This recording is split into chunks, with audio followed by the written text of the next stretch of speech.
ஒத்திகை சார்.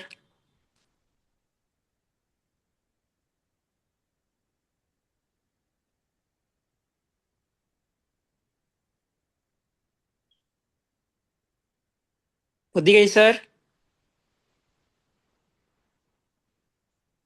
ஒத்திகை இல்லைன்னு நினைக்கிறேன். அது என்னமோ எதுவும் அது மழை வேற இருக்கிறதுனால என்ன ஆயிருக்கும், கட் ஆயிருக்கும். அது இருக்க பொதிகை செல்வராஜ் இருக்காரா?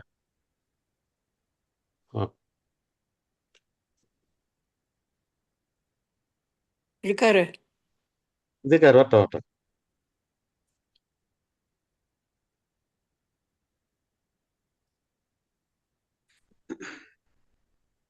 இல்ல, ஒரு மியூட்ல இருக்காரு. வரட்டும் வரட்டும் வரட்டும்.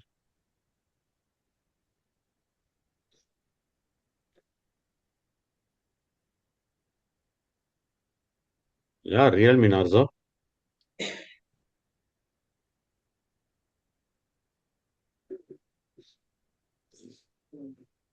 நீங்க கார்த்திகை தீபம்ன்றதுனால அடி வாங்கும்.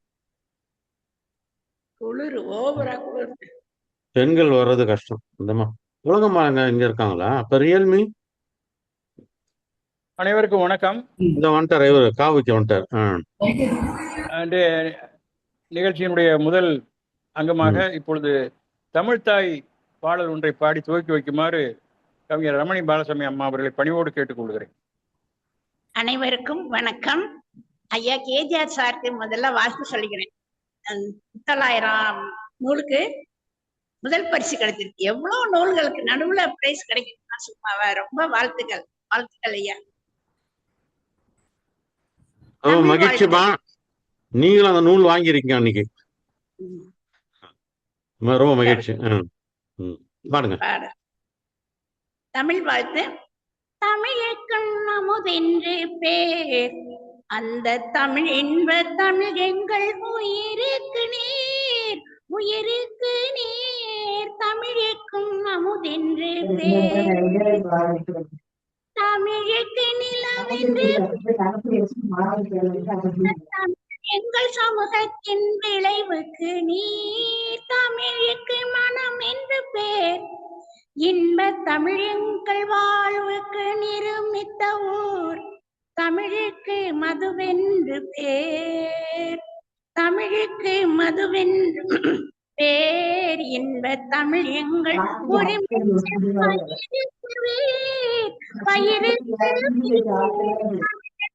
அமுதென்று பேர். தமிழ் எங்கள் இளமைக்கு பால், தமிழ் எங்கள் இளமைக்கு பால். இன்ப தமிழ் நல்ல புகழ் மிக்க புலவர்க்கு மேல், புலவர்க்கு மேல். தமிழ் எங்கள் உயர்வுக்கு வான், இன்ப தமிழ் எங்கள் அசதிக்கு சுட தந்த தேன். தமிழ் எங்கள் சதுக்கு வான், இன்ப தமிழ் எங்கள் அசதிக்கு சுடர் தந்த தேன். தமிழுக்கும் அமுதென்று பேர், தமிழ் எங்கள் அறிவுக்கு தோல். இன்ப தமிழ் நல்ல கவிதைக்கு வைரத்தின் வாழ், வைரத்தின் வாழ். தமிழ் எங்கள் பிறவிக்கு தாய், இன்ப தமிழ் எங்கள் வளமிக்க உளமுற்றத்தி. தமிழ் எங்கள் பிறவிக்கு தாய், இன்ப தமிழ் எங்கள் வளமிக்க உளமுற்றத்தி. தமிழுக்கும் அமுதென்று பேர், அந்த தமிழ் என்ப தமிழ் எங்கள் உயிருக்கு நீர், உயிருக்கு நீர். தமிழுக்கும் அமுதென்று பேர். வணக்கம் ஐயா. நன்றி. எப்பொழுதும் போல் குரலில் தமிழை வாழ்த்து பாடி இந்த நிகழ்ச்சிக்கு சிறப்பு சேர்த்திருக்கின்றீர்கள். அடுத்ததாக இந்த நிகழ்ச்சியில் கலந்திருப்பவர்களை வரவேற்க வேண்டியது வெள்ளி இலக்கிய அமைப்பின் கடமையாகும். அந்த வகையிலே இந்த நிகழ்ச்சியில் இன்னைக்கு சிறப்பு அழைப்பாளராகவும் சிறப்பு பேச்சாளராகவும் கலவெண்பா வகுப்பு நடத்துகின்ற ஆசிரியராகவும் நம்மோடு இணைந்திருக்கின்ற ஐயா கேஜிஆர் அவர்களை வருக வருக என நான் முதலில் வரவேற்கின்றேன். அது மட்டுமல்ல, இந்திய நிகழ்ச்சியில் தமிழ்தாய் வாழ்த்து பாடிய ரமணி பாலசாமி அவர்களையும் வருக வருக என நான் வரவேற்கின்றேன். இந்த நிகழ்ச்சியை வடிவமைத்து அழுகுவர திறம்பட நடத்திக் கொண்டு இருக்கின்ற ஐயா நெல்லை ஜீவன் அவர்களுக்கும், இந்த நிகழ்ச்சியில் அவரோடு துணை நின்று நிகழ்ச்சி சிறப்புற பணியாற்றுகின்ற ஐயா ஆர்சி குமரன் அவர்களையும் வருக வருக என நான் வரவேற்கின்றேன். மற்றும் இந்த நிகழ்ச்சியில் திருக்குறள் விளக்கம் கூறுவதற்காக வருகை புரிந்திருக்கின்ற ஐயா கவிஞர் காவி கிருஷ்ணமூர்த்தி அவர்களையும் வருக வருக என நான் வரவேற்கின்றேன். மற்றும் இந்த நிகழ்ச்சியில் பங்கு பெற்று இருக்கின்ற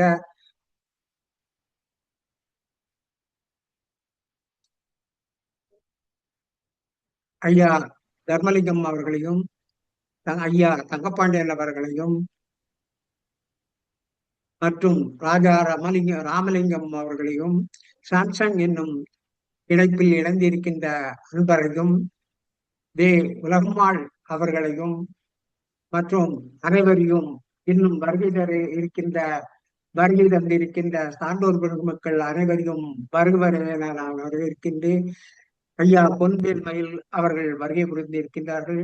மிக சிறப்பான இலக்கியத்திற்கு சொந்தக்காரர் என்று சொன்னால் மிகையாகாது. அவர்களையும் வருக என வரவேற்று, மாநில தமிழ்ச்சங்கத்தை திறம்பட நடத்தி கொண்டு வருகின்ற ஐயா பாப்பையா அவர்கள் வருகை புரிந்திருக்கின்றார்கள். அவர்களையும் வருக என நான் வரவேற்றேன். ஐயா கனகசபாவதி அவர்களையும், ஐயா தங்கப்பாண்டியன் அவர்களையும், மற்றும் இணைந்திருக்கின்ற சான்றோர் பெருமக்களையும், விடுபட்டு இருந்தால் அவர்களுக்கும் நான் வரவேற்றேன்.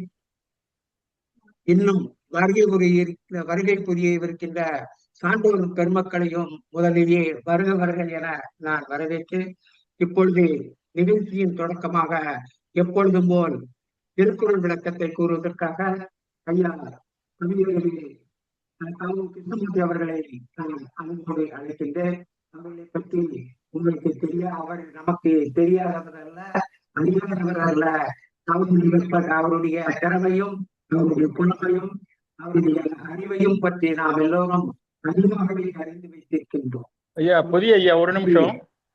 உங்க பக்கத்துல வேற ஏதாவது இன்ஸ்ட்ருமெண்ட் இருக்கா? எக்கோ அடிக்குது, சரியாவே கேட்க மாட்டேங்குது நீங்க பேசுறது. மொபைல் ஓபன் பண்ணிட்டு கொஞ்சம் பாருங்க. ஆரம்பத்துல இருந்து எதுவுமே சரியா கேட்கல.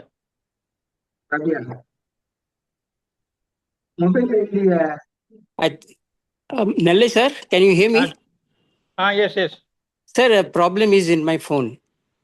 Okay, I will continue, sir. I will take care. Okay. I will take care, sir. Take care. வணக்கம் ஐயா. ஆமா, இடையில பேசாதீங்க. கையை தூக்கி இருக்கின்றார்கள். அவரையும் வருக என வரவேற்கின்றோம். இப்போது ஐயா காவிக்கு அவர்கள் திருக்குறள் விளக்கம் பற்றி கூற வருகின்றார்கள். அவர்களை பற்றி அதிகமான விளம்பரம் தேவையில்லை. நம்முடைய ஒருவர் என்பதனால் அவரை உரிமையோடு அழைக்கின்றோம். வாருங்கள் ஐயா, திருக்குறள் விளக்கத்தை தாருங்கள்.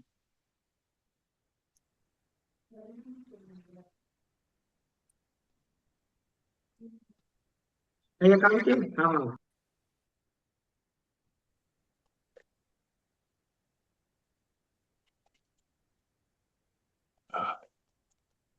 இந்த இனிய கூட்டத்தில் வாழ்த்து பாடல் பாடிய ரமணி பாலசாமி அவர்களே, வரவேற்புரை நிகழ்த்திய அபிமாமணி புதிகை மு செல்வராஜ் அவர்களே, எனக்கு பின்னாலே நலவெண்பாவை மிக நயமுடன் நடத்த இருக்கின்ற கவிஞர் கேஜி ராஜேந்திர பாபு அவர்களே, மற்றும் இந்த கூட்டத்தில் இணைந்துள்ள அறிஞர் பெருமக்களே, கவிஞர் பெருமக்களே, வணக்கம். இன்றைக்கு திருக்குறளிலே 2 குறள்களை எடுத்து பேச பணித்திருக்கிறார்கள். திருக்குறளின் பெருமை என்பது உலகறிந்த ஒன்றாகும். உலகத்தில் பல நாடுகள் நம்முடைய திருக்குறளை மொழிபெயர்த்து பெருமை பெற்றிருக்கின்றன. அது மட்டுமல்லாமல் திருக்குறள் ஒரு உலக புகழ்பெற்ற காவியமாக இந்திய தேசிய காப்பிய நூலாக அதை மாற்ற வேண்டும் என்ற கோரிக்கை எழுப்பக்கூடிய அளவுக்கு ஒரு சிறந்த நூலாக திருக்குறள் திகழ்ந்து கொண்டிருக்கிறது என்பது நாம் அனைவரும் அறிந்த ஒன்று. தமிழகத்தை பொறுத்த வரைக்கும் எடுத்துக்கொண்டால் திருக்குறள் தோன்றிய பிறகு சங்க இலக்கியத்திலே இருந்து தற்கால இலக்கியம் வரை எழுதியிருக்கிற எழுத்தாளர்கள், அவர்கள் எழுதியிருக்கிற கவிதைகள், கட்டுரைகள், இவற்றிலெல்லாம் மேற்கோளாக எந்த நூல் அதிகமாக எடுத்தாளப்பட்டிருக்கிறது என்று ஒரு கணக்கெடுத்தால் அது திருக்குறள் தான் முதன்மை பெறும் என்று சொல்லக்கூடிய அளவுக்கு அந்த சங்க காலத்திலிருந்து 19ஆம் நூற்றாண்டு வரை கவிதை கோலோச்சி கொண்டு வந்த அந்த காலத்திலும் திருக்குறளில் இருந்து மேற்கோள்கள் பல எடுத்து காட்டப்பட்டிருக்கின்றன. திருக்குறளின் கருத்துக்கள் பல வழிமொழியப்பட்டிருக்கின்றன. அதே போல 19ஆம் நூற்றாண்டு தொடக்கத்தில் 19ஆம் நூற்றாண்டில் ஏற்பட்ட உரைநடை இலக்கியங்களிலும் கட்டுரை இலக்கியங்களில் பல நூல்கள் திருக்குறளை மேற்கோளாக கொண்டு பல நூல்கள் இயற்றப்பட்டிருக்க ஒரு தன்மையை பார்க்கிறோம். திருக்குறளை மேற்கோள் காட்டப்படாத நூல் அதனுடைய முழு தரமும் இல்லை என்று சொல்லக்கூடிய அளவுக்கு திருக்குறள் செல்வாக்கு பெற்ற நூலாக திகழ்ந்து கொண்டிருக்கிற ஒரு தன்மையை பார்க்கிறோம்.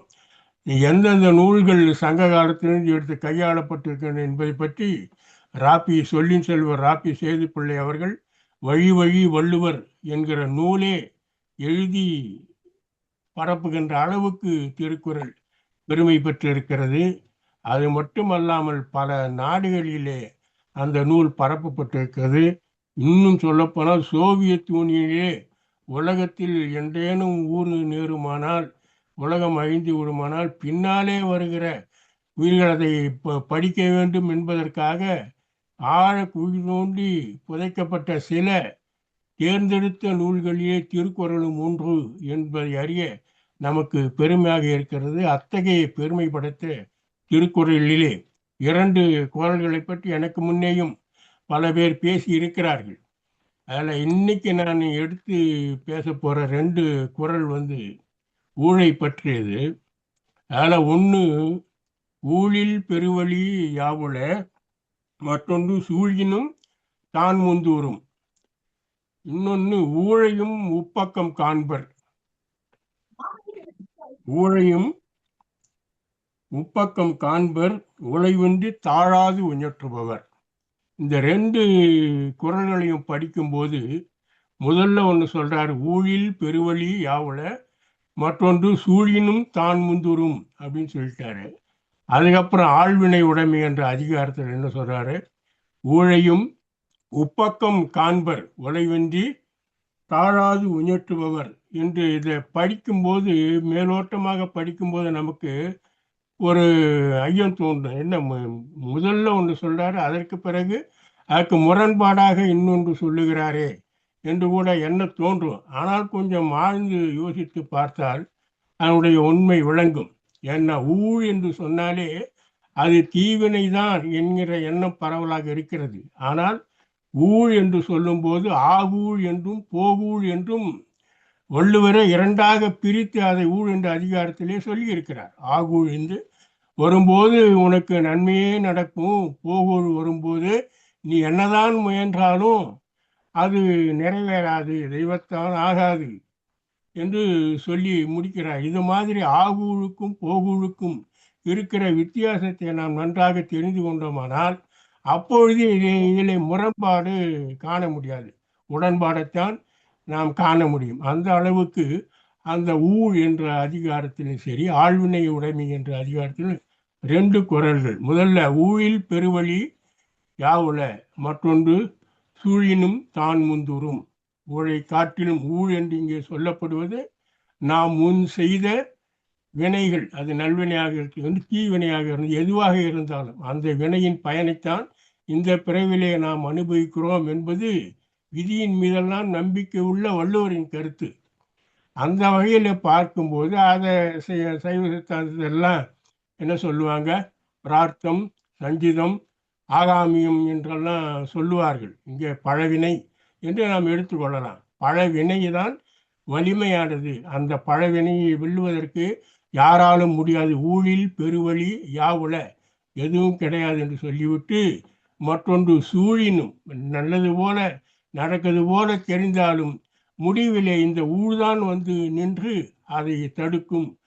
ஊழ் என்ன நினைக்கிறதோ அதன்படிதான் காரியம் நடக்கும் என்பது அந்த குறளினுடைய கருத்து. அதான் ஒரு நிகழ்ச்சி, நாமக்கல் கவிஞர் வாழ்க்கையில ஒரு நிகழ்ச்சி. அவர் வந்து முதல்ல ஓவியராக இருந்து நல்ல சிறப்பான நிலையில் இருந்தார். அதாவது கொஞ்சம் பணம் வந்தது, ஆசிரியராக இருந்தார், தாலுகா ஆஃபீஸில் வேலை செய்தார் கொஞ்ச காலம். அப்படி இப்போ அவருடைய வாழ்க்கை ஓடிக்கொண்டு இருந்தது. அவர் வந்து அதுக்கு பின்னாலே சுதந்திர போராட்டத்தில் ஈடுபட்டார். விடுதலை போராட்டத்தில் ஈடுபட்டு காந்தியடிகளின் சொற்களை கேட்டு அந்த போராட்டத்தில் ஈடுபட்டபோது காந்தியடிகள் ஏற்கனவே குறிப்பிட்டு விட்டார், இந்த போராட்டத்திலே உயிர் போனாலும் போகும், சொத்து போனாலும் போகும், எதற்கும் துணிந்தவர்கள் தான் இந்த போராட்டத்தில் ஈடுபட வேண்டும் என்று சொல்லிவிட்டார். அதன்படி வாழ்ந்த நாமக்கல் கவிஞர் ரொம்ப ஏழ்மை நிலையை அடைந்து விட்டார். எல்லாம் போய்விட்டது, ஏழ்மை நிலையிலே இருக்கிறார். அப்பொழுது அவரை பார்க்க ஒருவர் வருகிறார். காரிலே வந்து இறங்குகிறார். நல்ல வசதி படைத்தவர். அவரை பார்த்து முதலிலே இவருக்கு அடையாளம் தெரியவில்லை. அவரை பார்த்த அவர் முன்பக்கம் காரில் இருந்து கீழே இறங்குகிறார். வந்து இறங்கி அவருடைய வீட்டுக்கு வருகிறார். அவரை தக்க முறையிலே நாமக்கல் கவிஞர் உபசரிக்கிறார். அப்பொழுதுதான் தெரிகிறது, நீண்ட நாட்களுக்கு பின்னு பள்ளிக்கூடத்திலே படித்த பள்ளி தோழர், அவர் நாகராஜன் அவர் பெயராம், நாகராஜன். அவர் வந்து இவரை பார்க்கிறார். நாகராஜன் ராமலிங்கம் ஏதோ ஒரு பெயர். அவர் வந்து பார்க்குறார். பார்த்த உடனே அடையாளம் தெரிஞ்சு போகுது. அவர் வந்து இவரை கேட்குறார், நீ என்ன இப்படி இருக்கிற, உன்னை பற்றி நாடெல்லாம் ரொம்ப பெருமையாக பேசுகிறாங்க, உன்னுடைய பாடல்களை எல்லா மாணவர்களும் பாடுறாங்க, உன்னை பற்றி நீ ஏதோ இந்த வெள்ளைக்கார மன்னர்கிட்ட கூட தங்க பதக்கெல்லாம் வாங்கந்தா பத்திரிகைகளை செய்தி வருது, இதையெல்லாம் பார்த்து நீ பெரிய பணக்காரனாக இருப்பேன் அல்லவா நான் வந்தேன், நீ இப்படி இருக்கிறியே, உனக்கு என்ன வாழ்க்கையில் அவ்வளவு நிலைக்கு வந்ததற்கு என்ன காரணம் என்றெல்லாம் அவர் கேட்குறார். இவர் மொத்த காரணத்தையும் சொல்கிறார். கொஞ்சம் நேரத்தில் சொல்லி முடிக்கிறார். சொல்லி முடிச்சோன்னா அவர் ரெண்டு தோள்களையும் பற்றி கொண்டு, இனி நான் வேறு நீ வேறு அல்ல, எனக்கு ஏராளமான சொத்து சுகங்கள் எல்லாம் இருக்கின்றன, உனக்கு என்ன கடன் 2 வருஷத்துக்கு 2500 ரூபாய் வரக்கூடிய அளவுக்கு உனக்கு நான் என்ன ஏற்பாடுகளை வேண்டுமானாலும் செய்து தருகிறேன், இன்னும் சில சலுகைகளும் தருகிறேன், நீ வாழ்க்கையில் கஷ்டப்பட கூடாது, நீ ஒரு கவிஞன், நீ பெரிய எழுத்தாளர், ஆகவே உனக்கு தனி வீடு தருகிறேன், அதில் இருந்து கொண்டு நீ என்ன வேண்டுமானாலும் செய்து கொள் என்றெல்லாம் சொல்லிவிட்டு, ஒரு வாரம் கழித்து நான் உனக்கு செய்தி அனுப்புகிறேன், நீ என்னை வந்து பார் என்று சொல்லிவிட்டு, அது 11ஆம் தேதி, ஏதோ ஒரு மாதம் 11ஆம் தேதி என்று வைத்துக் கொள்ளுங்கள். அதற்கு பிறகு போய் விடுகிறார். இவரும் வந்து அவரை எதிர்பார்த்து காத்துக்கிட்டு இருக்கார். இந்த 17ஆம் தேதி எப்போ வரும்னு சொல்லிட்டு காத்துருக்கா.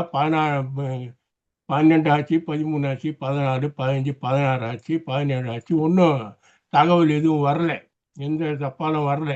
அதுக்கு பின்னால் இவரே ஒரு கடிதம் எழுதுகிறார். அவருக்கு வருவதாக சொன்னீர்களே, ஏன் வரவில்லை என்று சொல்லி இவர் கடிதம் எழுதுகிறார். கடிதம் எழுதியதற்கு இன்னொருவர் பதில் அனுப்புகிறார்.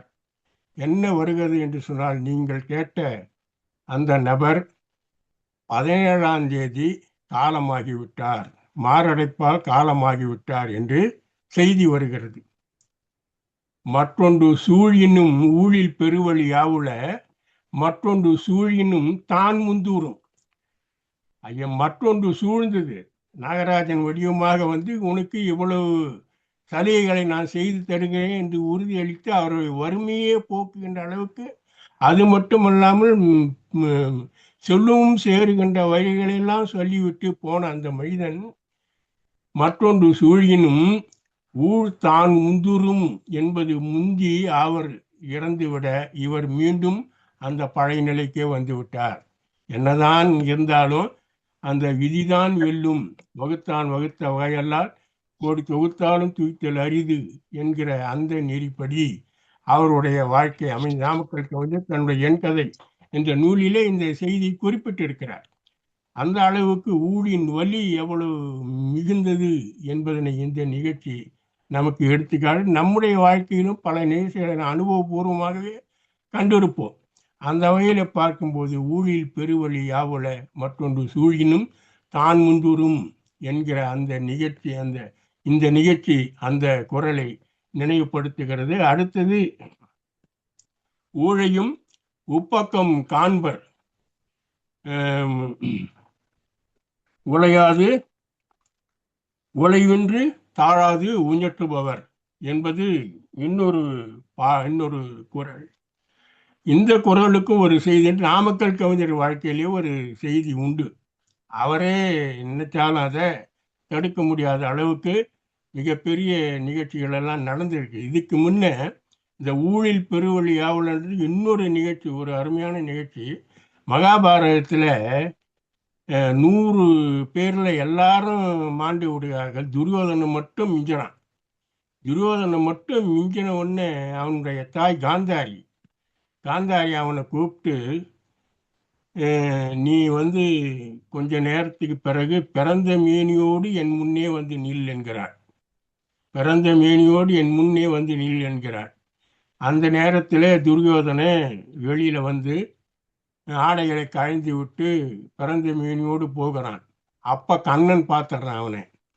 கண்ணன் பார்த்துட்டு என்ன சொல்றான், என்ன துரியோதனா உனக்கு பைத்தியம் பிடிச்சி போச்சா, இப்படியெல்லாம் போறியே அப்படின்னு கேட்கும்போது அவன் சொன்னான், என் தாய் காந்தாரி தான் இப்படி வர சொன்னான்னா. காந்தாரிக்கு தான் மூளை இல்லை, உனக்கு எங்கடா போச்சு மூளை, இப்படியா போறது, இருந்தாலும் அம்மா எதற்கு இப்படி போய் நிற்கலாமா அப்படின்னு. சரி என்னதான் பண்ண சொல்றேன்னு, ஒரு வாழை இலையாவது அந்த இடுப்புக்கும் தொடைக்கு நடுப்புறா நீ கட்டி கொண்டு செல் என்று சொல்கிறான். அதை நம்பிய துரியோதனை அந்த வாழை இலையை கட்டி கொண்டு போகிறான்.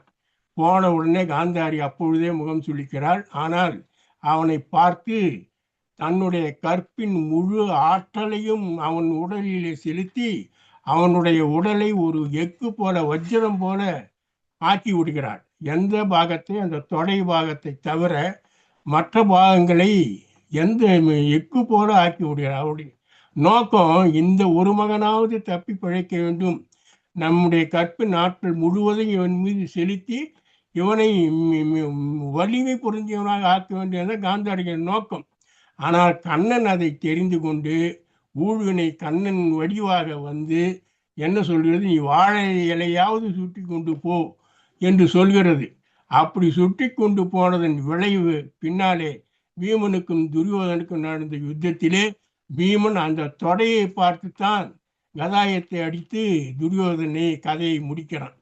இதுல மற்றொன்று சூழ்ந்தது, காந்தாரியினுடைய வரம் என்கிற மற்றொன்று சூழ்ந்தது.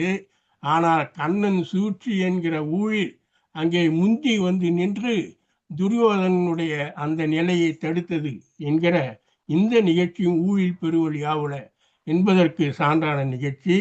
அதற்கு அடுத்து உழையும் உப்பக்கம் காண்பர் உழைவின்றி தாழாது ஊஞ்சற்றுபவர் என்கிற ஒரு நிகழ்ச்சி. இது நம்முடைய வாழ்க்கை நாம் பார்த்த ஒரு நிகழ்ச்சியாக கூட கொள்ளலாம். 1983 என்று நினைக்கிறேன், உலகக்கோப்பை கிரிக்கெட் போட்டி நடந்தது. அந்த கிரிக்கெட் போட்டியிலே இந்தியா கலந்து கொண்டது. இந்தியா கலந்து கொண்ட நேரத்தில் ஒரு மேட்சில் அது தோற்று விடும் சூழ்நிலை வந்துவிட்டது. அந்த மேட்சில் தோற்றுச்சுன்னா அது உலகக்கோப்பை போட்டியிலிருந்து வெளியேற வேண்டிய சூழ்நிலை. அந்த நேரத்தில் கபில் தேவ் அந்த மட்டையை பிடித்து ஆட வந்தவர் தன்னுடைய விடாமுயற்சியினாலும் ஓயாத அந்த அடிக்கிற அடி அந்த நிலைகளிலிருந்தெல்லாம் அந்த ஆட்டத்தில் இந்தியாவை வெற்றி பெற செய்தார். அதாவது இந்தியா இனி ஜெயிக்காது, அந்த அளவுக்கு ரன்கள் குறைவாக எடுத்திருந்த சூழ்நிலையில் அந்த ஒரு மனிதன் அந்த ஆட்டத்தின் போக்கையே மாற்றி அந்த ஆட்டத்தை ஜெயித்து விட்டார். அதனுடைய விளைவு என்னானது, உலகக்கோப்பை போட்டியிலே இந்தியா வெற்றி பெற்று விட்டது. உலகமே எதிர்பார்த்தது என்ன என்று சொன்னால், இந்த மேட்சில் இந்தியா தோற்றுவிடும் என்றுதான் எதிர்பார்த்தது. விதி அப்படித்தான் இருந்தது. ஆனால் அந்த கபில் தேவ் என்கிற தனி மனிதனின் ஓயாத முயற்சியினாலே, இடைவிடாத முயற்சியினாலே அந்த மேட்சில் இந்தியா வென்றது மட்டுமல்லாமல் உலக கோப்பையிலும் அது வெற்றி பெற்று விட்டது என்பதை பார்க்கும்போது இங்கே மனிதனுடைய வலிமை ஆகூர் என்றும் இதை எடுத்துக்கொள்ளலாம். அது போகூர் என்று சொன்னால் இதை ஆகூர் என்று எடுத்துக்கொள்ளலாம். அந்த வகையில் இன்னொன்று, நாமக்கல் கவிஞர் வாழ்க்கையிலே ஒரு நிகழ்ச்சி. அவர் ஒரு நல்ல சித்திரக்காரர், ஓவியம் வரையக்கூடியவர். நாமக்கல்ல டவுன் ஹாலில் அவருடைய ஓவியம் ஒன்று காட்சிக்கு வைத்திருந்தார். அந்த நேரத்தில் சிம்சன் என்கிற வெள்ளைக்கார துரை அந்த கண்காட்சியை பார்க்க வந்தார். பார்க்க வந்தவர் அந்த ஓவியத்தை பார்த்தார். ஓவியத்தை பார்த்து இதனுடைய ஓரத்தில் இது கையால் வரையப்பட்டது என்று எழுதி இருந்தது. அங்கே இருக்கிறவங்கெல்லாம் பார்த்து இதை கையிலையா வரைஞ்சாங்க அப்படின்னு ஆச்சரியத்தோடு கேட்டார். அங்கே இருக்கிறவங்கெல்லாம் ஆமாம் இது கையில் வரைஞ்சதுன்னு சொன்னாங்க. அப்படின்னா அந்த ஓவியர் எங்கே இருக்காருன்னு கேட்டார். அவர் இப்போ இல்லை, நீங்கள் நாளைக்கு வாங்கன்னு சொன்னோன்னு அந்த ஓவியர் யாருன்னா அவர் தான் நாமக்கல் கவிஞர். அவர் அடுத்த நாள் அவருக்கு செய்தி சொன்னாங்க. சொன்ன உடனே அவர் சிம்சன் துரையை பார்க்கறதுக்கு போனார். பார்க்கறதுக்கு போன உடனே அந்த சிம்சன் துரை என்ன பண்ணார், ஒரு சின்ன போட்டோ, அது ஒரு 4 வயசு குழந்தை, அது இறந்து கிடந்ததாக அந்த படம். அந்த படத்தை பார்த்துட்டு அந்த சிம்சன் துரை சொன்னார், எவ்வளோ படங்கள் இருக்குது, இருந்தாலும் என் குழந்தை எப்படி இருக்குமோ அப்படி எந்த படத்துலையும் இல்லை. இந்த படம் தான் ஓரளவுக்கு சுமாராக இருக்குது. ஆனால் இந்த படம் கண்ணை மூடி கொண்டு இருக்கிறது.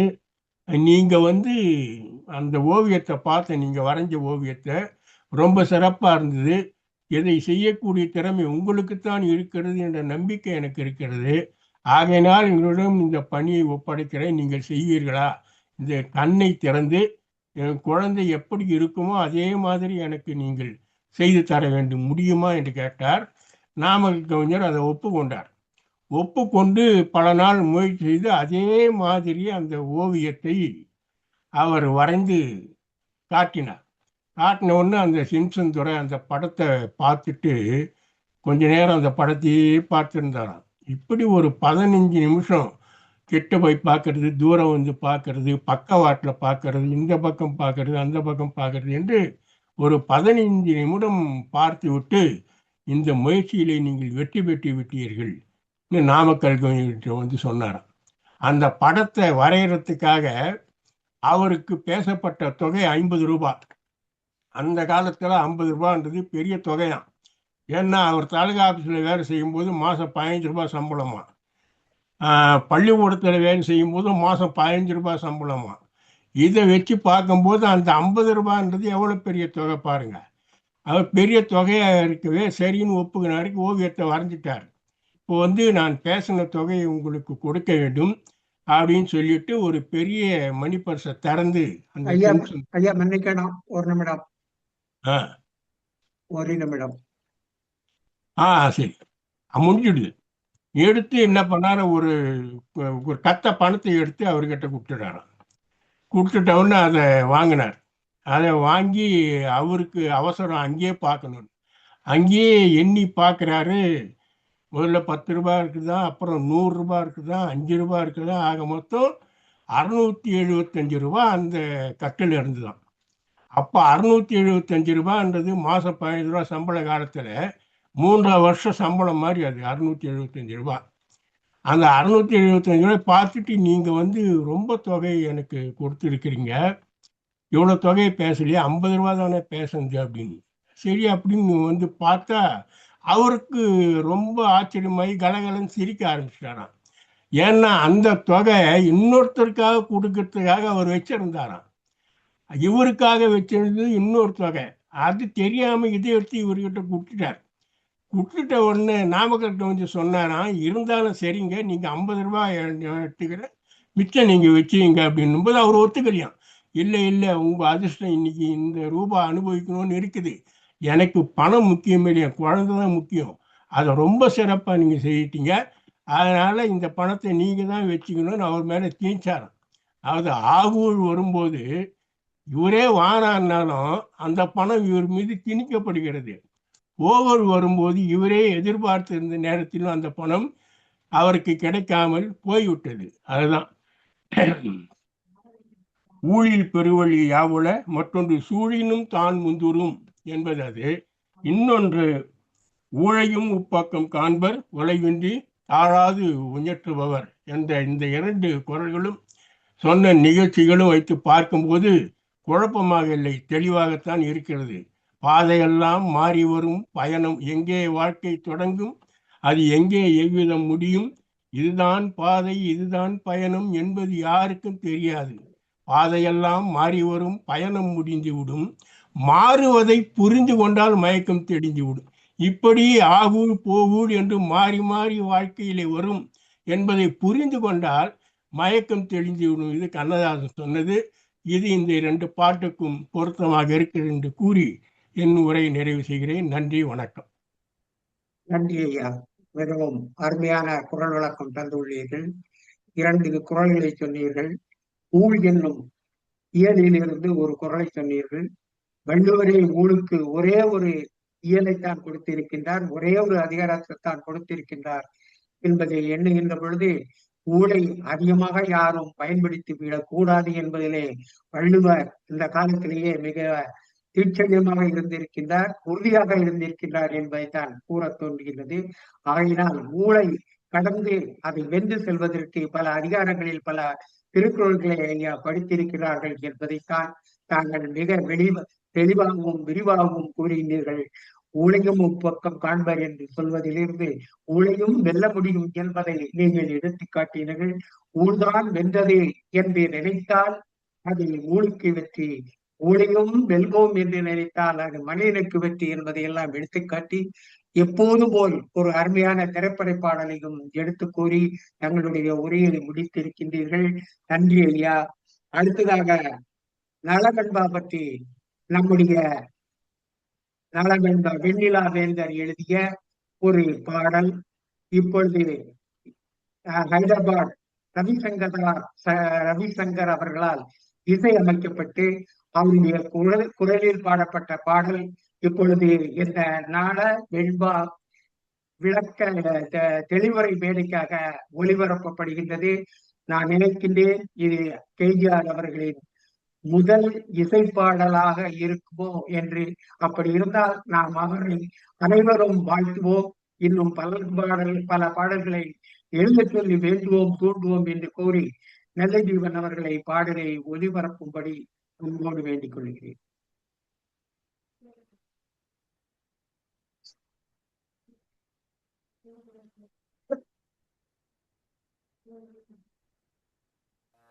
அனைவருக்கும் வணக்கம். இது ஒரு நலவெண்பா பாடல். இந்த பாடலை எழுதியவர் நாங்கள் அன்பாக கேஜிஆர் என்று அழைக்கப்படும் திரு கேஜி ராஜேந்திர பாபு அவர்கள். இந்த பாடலை பாடிக்கொண்டிருப்பது ஹைதராபாத்திலிருந்து ரவிசங்கர்.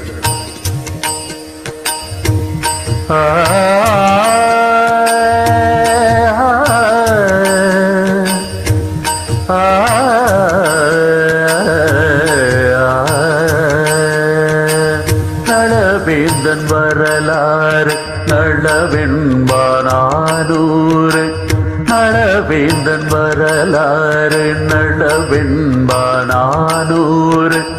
புகழேந்தி கவிச்சாறு பூந்தமிழில் தேனாறு, நளவேந்தன் வரலாறு நளவெண்பானூறு,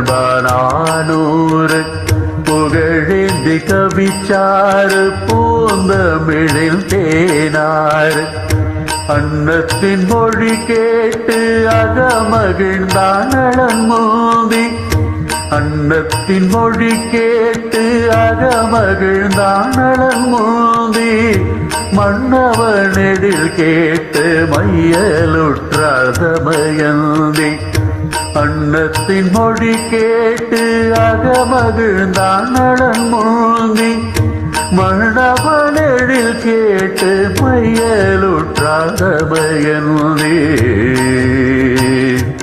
ஆ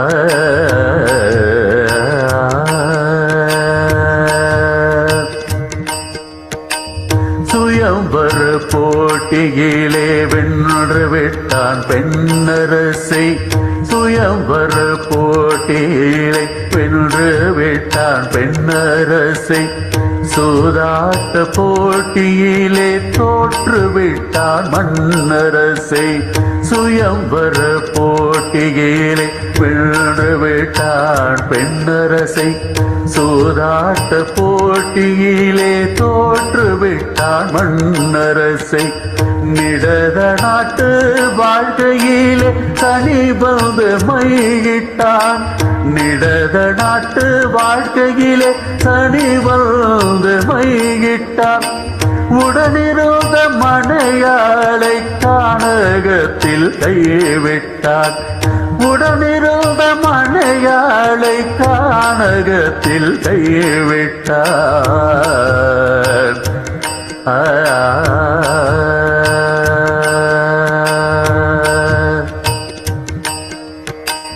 கெடுத்து விட்ட சனியாலே உடுத்து விட்டான் அரை சேலை. கெடுத்து விட்ட சனியாலே உடுத்து விட்டான் அரை சேலை. அடுத்த நாட்டு மன்னனிடம் அவன் செய்தான் மடை வேலை. அடுத்த நாட்டு மன்னனிடம் அவன் செய்தான் மடை வேலை. மீண்டும் ஒரு சுயம்வரத்தை மேற்கொள்ளாதமையோதை. மீண்டும் ஒரு சுயம்வரத்தை மேற்கொள்ளாதமையோதை. வேந்தனவன் தோற்றத்தை வெளிப்படுத்த புது யுக்தி. வேந்தனவன் தோற்றத்தை வெளிப்படுத்த புது யுக்தி. தேரோட்டும் திறமையாளன் திருப்பு முனை கண்டானே. தேரோட்டும் திறமையாளன் திருப்பு முனை கண்டானே. போராட்ட முடிவினிலே புது வாழ்வு கொண்டானே. போராட்ட முடிவினிலே புது வாழ்வு கொண்டானே.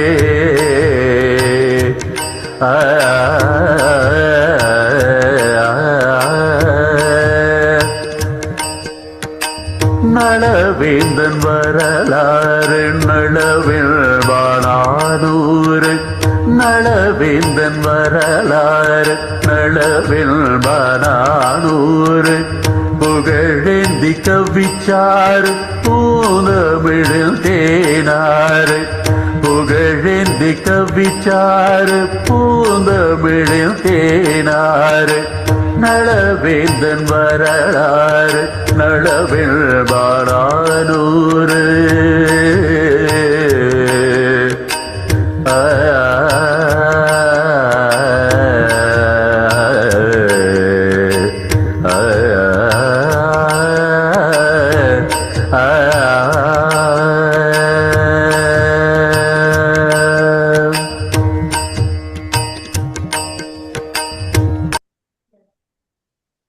பாராட்டுக்கள் அனைவரும் கைதட்டி பாராட்டும்படி உங்களை அன்போடு வேண்டி விரும்பி கேட்டுக்கொள்கிறோம்.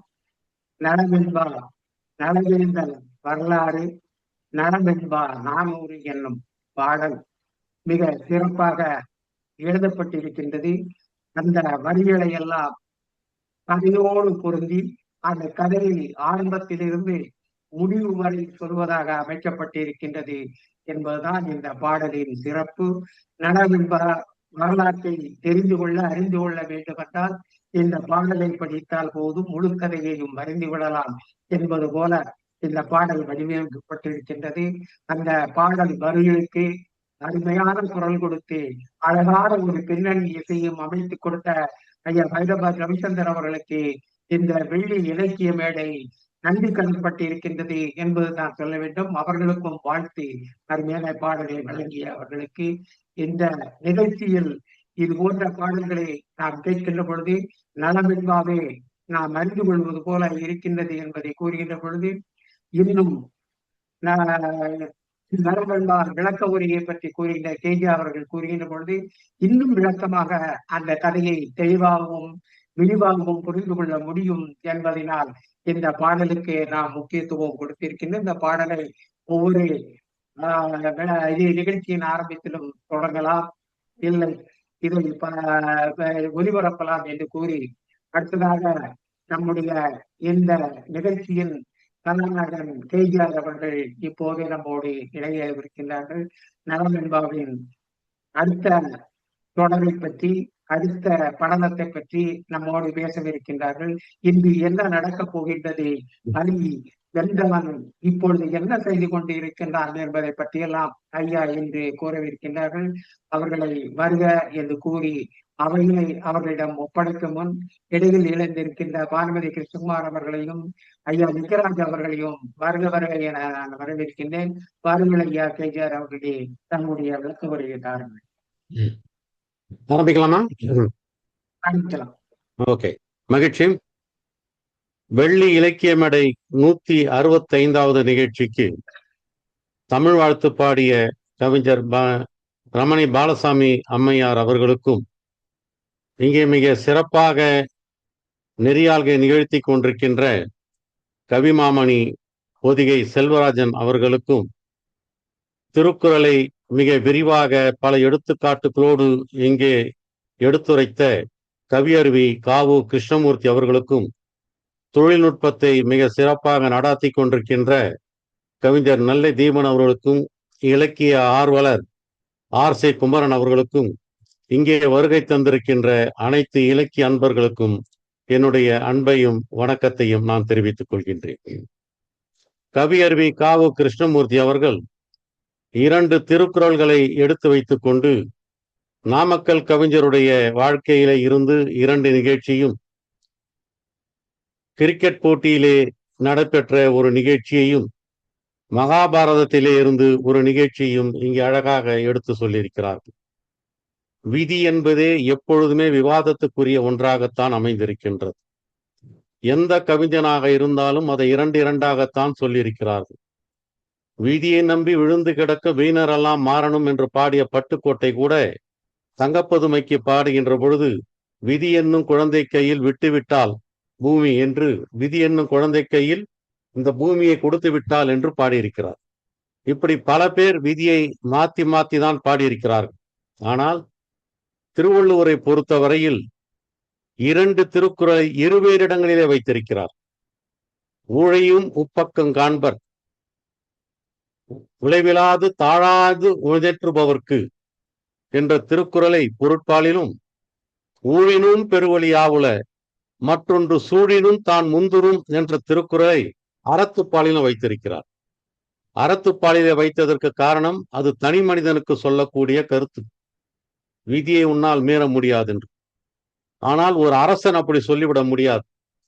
அவன் எப்படி இருந்தாலும் ஊழையும் உப்பக்கம் கண்டுதான் ஆக வேண்டும். ஆகவே நீ முயற்சி செய்தாவது ஊழை வெற்றி பெற வேண்டும் என்கின்ற காரணத்தினால் அதை கொண்டு போய் பொருட்பாலிலே வைத்திருக்கிறார். இந்த 2 இடங்களில் அவர் வைத்திருக்கிற இடங்களை பார்க்கின்ற பொழுது அது 2 வேறு கருத்துக்களின் அடிப்படையிலே தான் வைத்திருக்கிறார். நம்முடைய காவு கிருஷ்ணமூர்த்தி அவர்கள் ஆகுள் போகுள் என்று மிக அழகாக பிரித்து அதற்கு ஒரு விளக்கம் சொல்லியிருக்கின்றார். இப்பொழுது நாம் நலவென்பா கூறுவோம். மென்கால் சிறையன்னம் வீட்டிருந்த மென்மலரை, மென்கால் சிறையன்னம் வீட்டிருந்த மென்மலரை புன்காகம் கொள்ளத்தான் போனார் போல் தன்கால் கொடியாட தேவியோடும் போயினான் அன்றே கொடியானுக்கு அப்பார் கொடுத்து.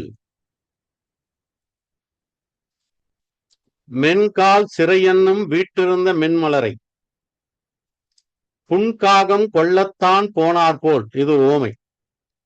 தன்கால் கொடியாட தேவியோடு போயினான் அன்றே கொடியானுக்கு அப்பார் கொடுத்து. மென்மையான கால்களை உடைய, சிறகுகளை உடைய அன்னம் வீட்டிருந்த மென்மலரான தாமரை, அந்த பூவை விட்டு அன்னம் வெளியே போயிடுது. அந்த இடத்தை யார் எடுத்துக்கொள்வது என்று பார்த்தால் புன்காகம் எடுத்துக்கொள்கிறது. அதாவது அன்னம் இருந்த இடத்துல காகம் இருக்கிறது, அவ்வளவுதான். அதாவது நலன் இருந்த இடத்திலே புட்கரன் இருக்கிறான், அவ்வளவுதான் இந்த செய்தி. தன்கால் சிறையன்னம் வீட்டிருந்த மென்மலரை புன்காகம் கொள்ளத்தான் போனார் போல் தன்கால் பொடியாட, தன்கால் பொடியாடனா புழுதியிலே பாழ்பட, புழுதியிலே அழுக்குப்பட. புழுதி படாம நடந்த கால் இல்லையா மன்னனுடைய கால், நல்லனுடைய கால். அப்படி புழுதிப்படாமல் நடந்த அந்த காலை குறிப்பிட்டு சொல்றாரு பாருங்க. தன்கால் பொடியாட, அவனுடைய காலிலே புழுதிகள் பட்டு கொண்டிருக்கின்றன, அழுக்காக்கி கொண்டிருக்கிறது. தேவியோடு போயினான், தமையந்தோடு போயிட்டான்.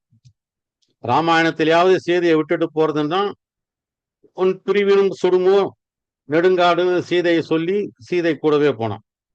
ஆனா இங்க அப்படி இல்லை, தேவியோட போனான், வேற வழி இல்லை. ராமாயணத்துல சீதை தங்குவதற்கு இடம் இருந்தது, அரண்மனை இருந்தது. அங்க ராமனை தவிர மற்ற எல்லோரும் இருந்திருக்கிறார்கள், மாமியார்கள் அத்தனை பேரும் இருந்திருக்கிறார்கள். ஆகவே அவள் தங்குவதற்கு வாய்ப்பு இருக்கிறது. அதனால்தான் ராமன் அங்கே இருன்னு சொல்லியிருக்கார். இல்ல நான் கூட வரேன் அப்படின்னு சொல்றார். ஆனா இங்க தங்குவதற்கு வாய்ப்பே கிடையாது தமயந்திக்கு. இங்க இருந்தால்னா வெளியே தான் அனுப்பிச்சிடுவாங்க.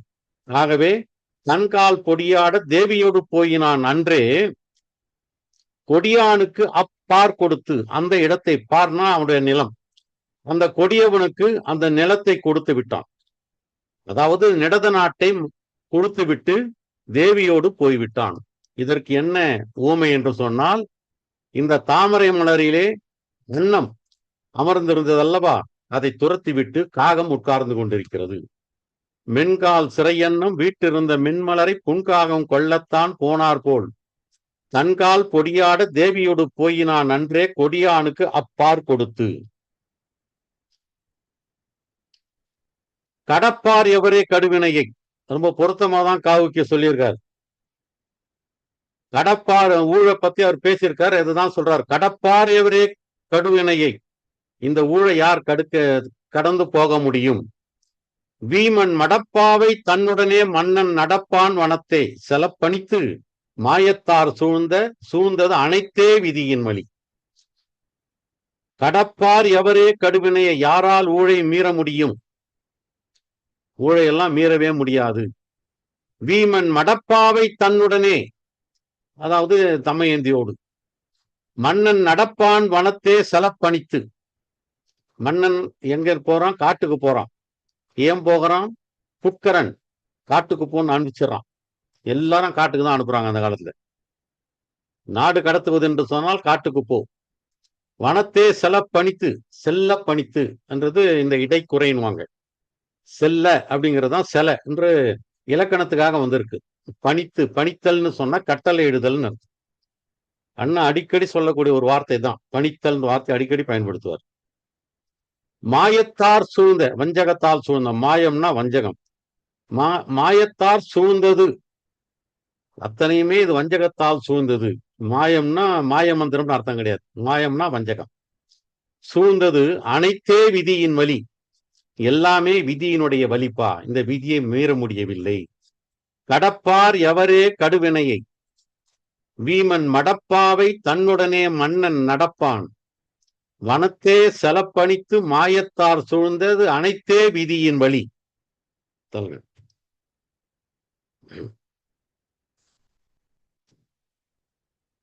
மக்கள் எல்லாம் வராங்க, வந்து அவருடைய நலனுடைய காலை கண்ணீரால கழுவுறாங்க.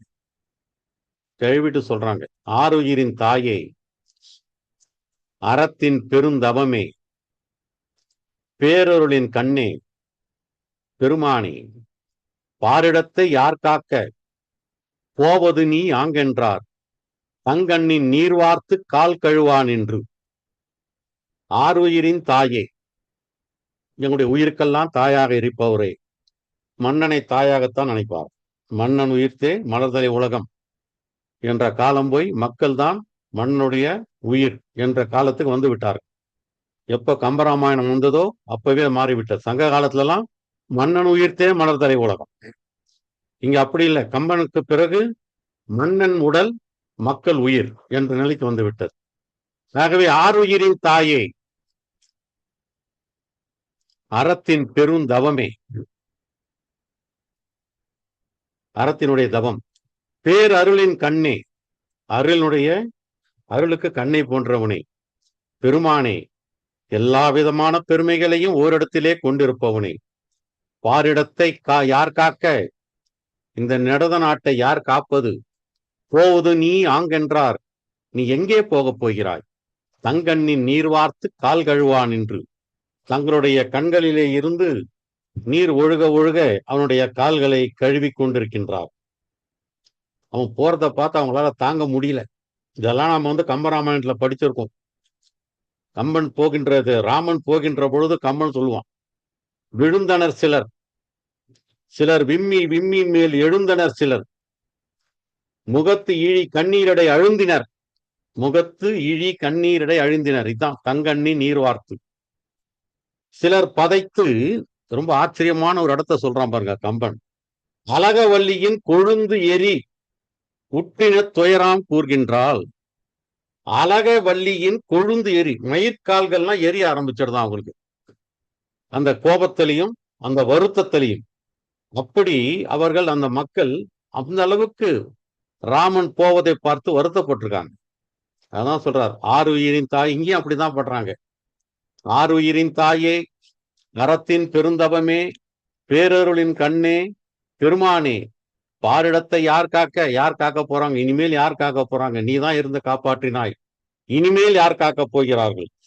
போவது நீ யாங்கென்றார், நீ எங்க போக போகிறாய்? தங்கண்ணின் நீர் வார்த்து கால் கழுவான் என்று அந்த கண்களிலே இருக்கின்ற நீரை அனுப்பி, நீரை பொழிந்து அவனுடைய கால்களை எல்லாம் கழுவிக்கு என்று அந்த மக்கள் நின்று கொண்டிருக்கிறார்கள்.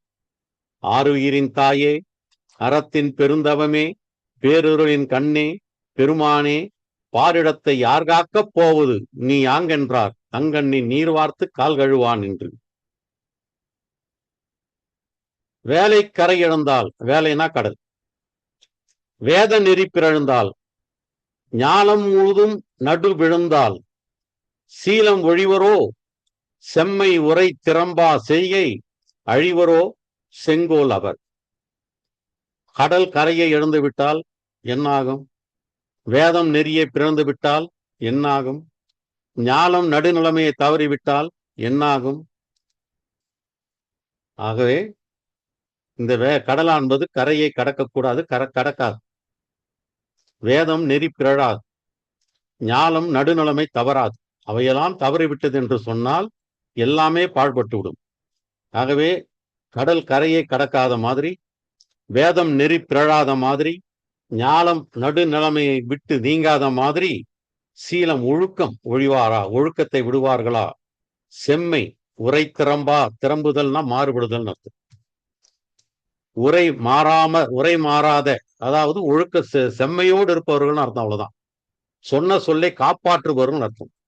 அவருடைய செய்கை அழிவரோ, அவர்கள் தவறான வழியிலே போவாரோ செங்கோலவர். செங்கோலை ஏந்தி கொண்டிருக்கின்ற அவர்கள் ஒரு தவறான வழியிலே போவார்களோ, அவர்கள் மாறி மாறி செல்வார்களோ, அறத்தை மீறி விடுவார்களோ, நெறியை கடந்து விடுவார்களோ, இப்படியெல்லாம் மாட்டார்கள். எப்படி மாட்டார்கள்? கடல் கரையை கடக்காத மாதிரி, வேதம் நெறி பிறழாத மாதிரி, ஞானம் நடுநிலைமை தவறாத மாதிரி, இந்த ஒழுக்கமானவர்கள் இந்த செம்மையான தன்மையை மாறி போகவே மாட்டார்கள் என்று சொல்வதிலிருந்து அவர்கள் என்ன நினைத்துக் கொண்டிருக்கிறார்கள்? ஏதோ களி செய்த சூது, நலனுடைய தவறு அல்ல என்பதை மக்கள் உணர்ந்து வைத்திருக்கிறார்கள். வேலை கரையிழந்தால், வேத நெறி பிறழ்ந்தால், ஞானம் முழுதும் நடு விழுந்தால், சீலம் ஒழிவரோ செம்மை உரை திறம்பா செய்கை அழிவரோ செங்கோலவர்.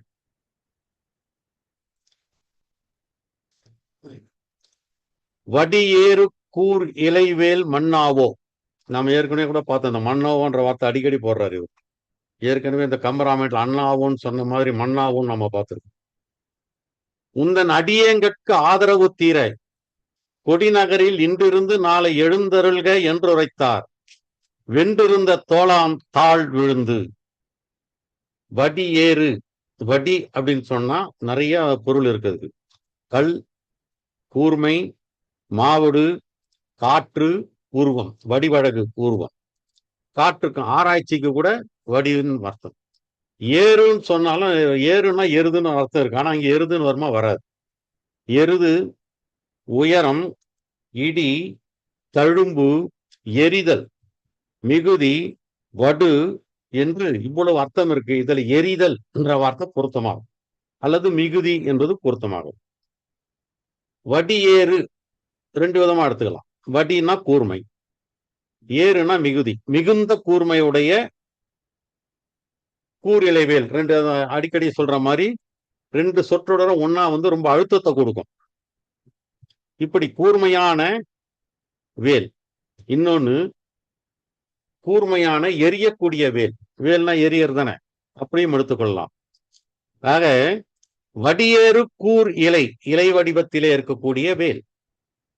மன்னாவோ, மன்னவனே, உந்தன் அடியேங்கட்கு, அடியேங்கட்கள்னா உங்களுடைய அடியார்கட்குன்னு அர்த்தம்.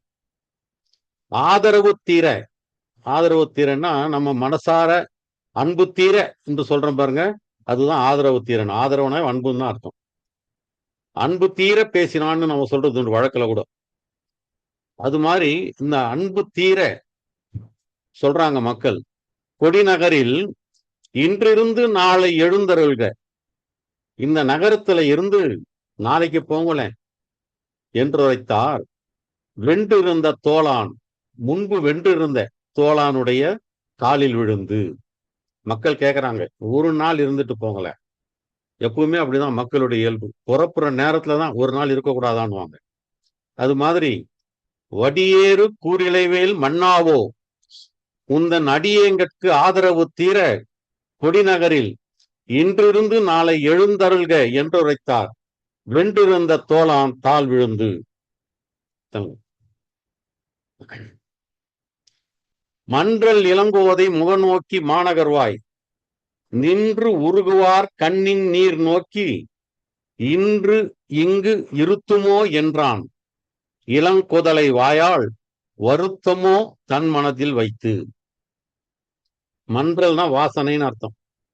மன்றல்னா திருமணம்னு ஒரு அர்த்தம் உண்டு. திருமண நிகழ்ச்சிக்கு மன்றல் விழான்னு கூட சொல்லுவாங்க. ஆக வாசனை மிகுந்த இளமையான, கோதைனா வாசனைன்னு வந்துட்டதுனால கோதைனா இங்க கூந்தல் தான். கூந்தலை உடைய தமையந்தினுடைய முகத்தை பார்த்து, மாநகர்வாய் நின்று உருகுவார் கண்ணின் நீர் நோக்கி. மாநகரத்திலே இருக்கக்கூடிய மக்கள் அத்தனை பேருமே இங்கே உருகி கொண்டிருக்கிறார்கள்.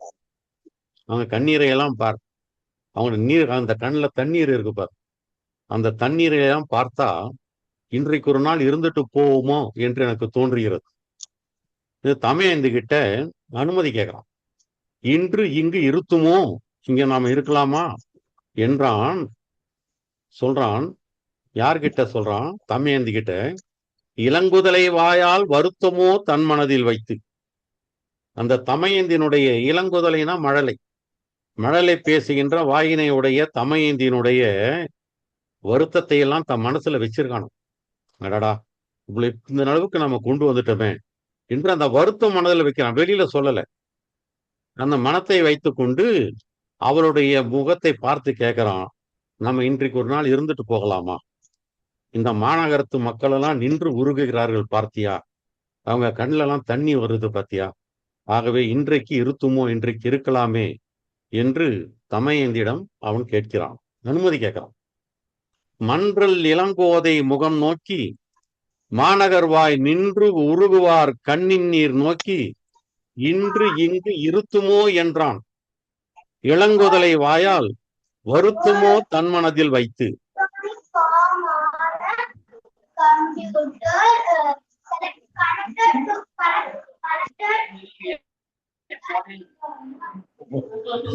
யார் குழந்தையா?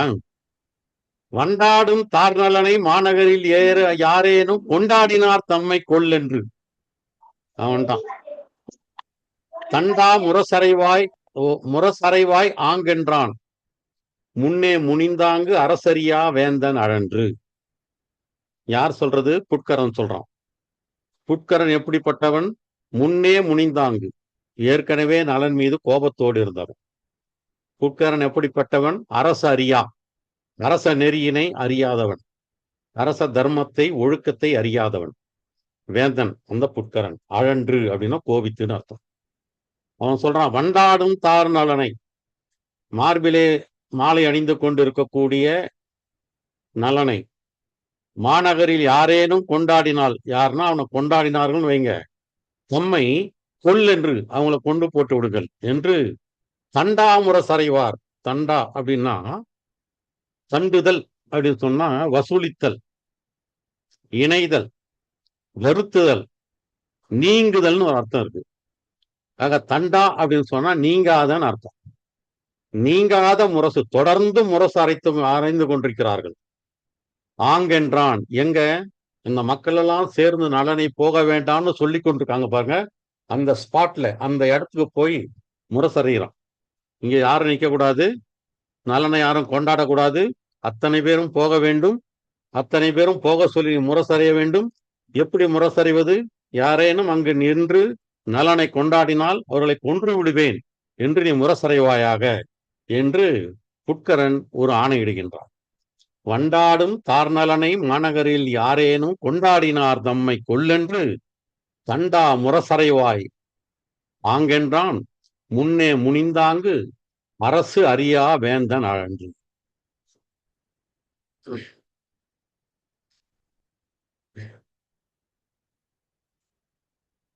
அறையும் பறை அறவும் கேட்டழிந்து நைந்து பிறைநுதலாள் பேதமை நோக்கி முருவலியா இந்நகர்க்கு ஈதி என் பொருட்டா வந்தது என உரைத்தான்.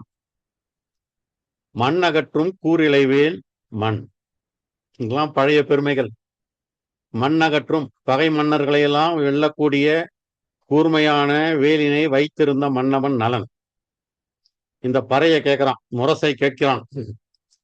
கொட்டுகின்ற முரசு, அறையும் என்ற கொட்டுகின்ற முரசின் அரவம் சத்தத்தை கேட்டு அழிகிறான். மனசு அழிகிறான், மனசு நோகுறான். நைந்து, அதுவும் நோவுவதுதான். பிறை நுதலால் பேதமை நோக்கி அவளை பார்க்கறான். அவர் ரொம்ப வருத்தத்தோடு இருக்காரா இல்லையா? பேதமைனா வருத்தம்னு அர்த்தம். பிறை முதலால் பேதமையை நோக்கி முருவலியா மெல்ல நகைக்கிறான். ஏன்னா அந்த இடத்துல அவனுக்கு துன்பம் வரும்போது சிரிங்கன்றாங்களா, அது மாதிரி அவனுக்கு மெதுவா சிரிக்கிறான். வேற வழி இல்லை, அவனுக்கு சிரிச்சுதான் ஆகணும். ஏன்னா அவளை நோக்கி அவன் சிரிக்கிறான். இந்நகர்க்கு ஈதேன் பொருட்டு. அந்த சிரிப்புல வருத்தமான சிரிப்பே தவிர அது இந்த சிரிப்பல்ல, மகிழ்ச்சியான சிரிப்பல்ல. இந்த கம்பன் ஒரு இடத்துல சீதை சொல்ற மாதிரி, சீதையை பற்றி சொல்ற பொழுது சொல்லுவான் கம்பன், ராவணன் வந்துட்டு போயிடுவான், பயமுறுத்திட்டு போவான். அங்க இருக்கக்கூடிய பெண்கள் எல்லாம், அரக்கியர்கள் எல்லாம் அவளை பயமுறுத்துவாங்க. இவளை சாப்பிட போடுவோம், ராவணன் வெற்றி பெற்று விடுவான், அவன் வெற்றி பெற்ற உடனே அவளை நாம சாப்பிடுவோம் என்று சொல்ல பொழுது அதை கேட்டு அவ சிரிக்கிறாளாம். யாரு? சீதை. எப்படி சிரிக்கிறாளாம்? கொல்வான் உற்றோர் பெற்றியும் யாதும் குறையாதால் வெல்வான் நம் கோன். நம்ம அரசன் ஜெயிச்சிருவான், ராவணன் ஜெயிச்சிருவான், கவலைப்படாத. தின்னு மீன் வா என்னும், வாங்க வாங்க இவ்வளவு போய் சாப்பிட்டுடலாம். மெய்யும் வல்வாய் வெய்யோன் ஏவலும் எல்லாம் மன வைத்தால். அவனும் சொல்லிட்டு போயிட்டான், ரொம்ப துன்புறுத்துங்க இவ்வளவு, எல்லாத்தையும் மனசுல வைத்துக் கொண்டு அவ சிரிக்கிறாளாம். நல்லால் நல்ல கண்கள் கழுழ்ந்தே நகுகின்றாள், வருத்தப்பட்டு கொண்டே சிரிக்கின்றாள். இந்த முருவலுக்கு அதான் அர்த்தம், கழுழ்ந்தே நகுகின்றாள். கண்ணதாசன் சொன்னார் இல்லையா, சிலர் சிரிப்பார் சிலர் அழுவார், நான் சிரித்து கொண்டே அழுகிறேன். கம்பராமாயணத்துல தான் அந்த வார்த்தை வருது, கழுழ்ந்தே நகுகின்றாள், அழுது கொண்டே சிரிக்கின்றாள். அந்த அழுது கொண்டே சிரிக்கின்றாள் தான் இங்க நம்ம முருவலியா. அப்படி அவன் அழுது கொண்டே சிரிக்கின்றான். இந்நகருக்கு ஈதியின் பொருட்டு, இந்த நகருக்கு என்னாலதானமா இந்த கஷ்டம் வந்தது என உரைத்தான். மண்ணகற்றும் கூரிளைவேல் மண். மண்ணா மன்னவன். அறையும் பறை அறவும் கேட்டழிந்து நைந்து பிறைநுதலால் பேதமை நோக்கி முருவலியா இந்நகர்க்கு ஈதன் பொருட்டா வந்தது என உரைத்தான். மண்ணகற்றும் கூரிளைவேன் மண். வாயில் கடந்தான், வாயில கடந்து போறான். தன் வாயில் மென்மொழியே தாங்கினான், ஓங்கு நகர் பொன்வாயில் பின்னாக போயினான். முன்னாளில் பூமகளை பாரினோடு புள்ளினான், தன்மகனை கோமகளை தேவியோடும் கொண்டு. நலனை பற்றி 2 செய்தி சொல்றாங்க. தன் வாயில் மென்மொழியே தாங்கினான், மென்மையா பேசுவானான், இனிய மொழியே பேசக்கூடியவன். முகத்தான் அமர்ந்து இனிது நோக்கி இன்சொல் அகத்தானாம் இனிதே அறம்னார் திருவள்ளுவர். முகத்தான் அமர்ந்து இனிது நோக்கி, யாரையாவது பார்த்தோம்னா உடனே சிரிக்கணும். இன்சொல் அகத்தானாம் இனிதே அறம், அந்த இன்சொல் வரணும். அது ரொம்ப, அந்த இன்சொல் என்பது அது ஒரு செயற்கையா இருக்கக்கூடாது, இயற்கையா இருக்கணும், மனசிலிருந்து வெளியில வரணும் இல்லையா? இந்த போட்டோக்கு சிரிக்கிற மாதிரி இருக்கக்கூடாது, உண்மையிலே சிரிக்கணும். மனசுல இருந்து சிரிக்கும் போது சிரிப்பு அழகு. போட்டோவுக்கு சிரிச்சா எப்படி இருக்கும் பாருங்க, அது மாதிரி இருக்கக்கூடாது. அதுதான் சொன்னார், முகத்தான் அமர்ந்து இனிது நோக்கி இன்சொல் அகத்தானாம் இனிதே அறம்னார். அது மாதிரி தன் வாயில் மென்மொழியே தாங்கினான், தன்னுடைய வாயில மென்மையான மொழிகளையே வைத்துக் கொண்டிருந்தவன். ஓங்கு நகர் பொன்வாயில் பின்னாக போயினான், நாட்டை விட்டு வெளில போயிட்டான். அவனுடைய நகர் ஓங்கி உயர்ந்த புகழ் வாய்ந்த நகர். அந்த பொன் வாயில், அழகான வாயில், பின்னாக போக போயினான், அதாவது எல்லையை விட்டு போய்விட்டான். அவன் எப்படிப்பட்டவன்? ஏற்கனவே ஒண்ணு சொல்லிட்டேன், 2 சொன்னாருன்னு சொன்னேன் இல்லையா? ஒண்ணு சொல்லிட்டேன். 2வது, முன்னாளில் பூமகளை பாரினோடு புள்ளினான். இந்த பூமகளை இந்த பூமியோடு சேர்த்து தாங்கி கொண்டவன், தழுவி கொண்டவன். இப்படிப்பட்ட நலன், பூமகளை தழுவி கொண்டிருந்தவன், தன்னுடைய வாயிலே மென்மொழியே பேசிக் கொண்டிருந்தவன். அந்த நலன் தன் மகனை கோமகளை தேவியோடு கொண்டு, தன்னுடைய மகனையும் தமயந்தியும், கோமகளை தேவினா தமயந்தி, இவங்க 2 பேரையும், அத தன் மகனைனா பையன், கோமகளைனா பொண்ணு, அழகா பிரிச்சு கொடுத்துட்டார். ஒரு பையன் ஒரு பொண்ணுன்றதை இந்த இடத்துலதான் சொல்றார். அந்த இடத்துல 2 குழந்தைகள் தான் சொன்னாரு.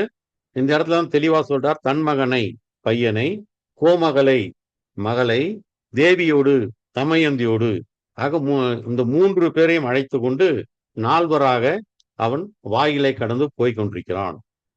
தன் வாயில் மென்மொழியே தாங்கினான், ஓங்கு நகர் பொன் வாயில் பின்னாக போயினான், முன்னாளில் பூமகளை பாரினோடு புள்ளினான், தன் மகனை கோமகளை தேவியோடும் கொண்டு.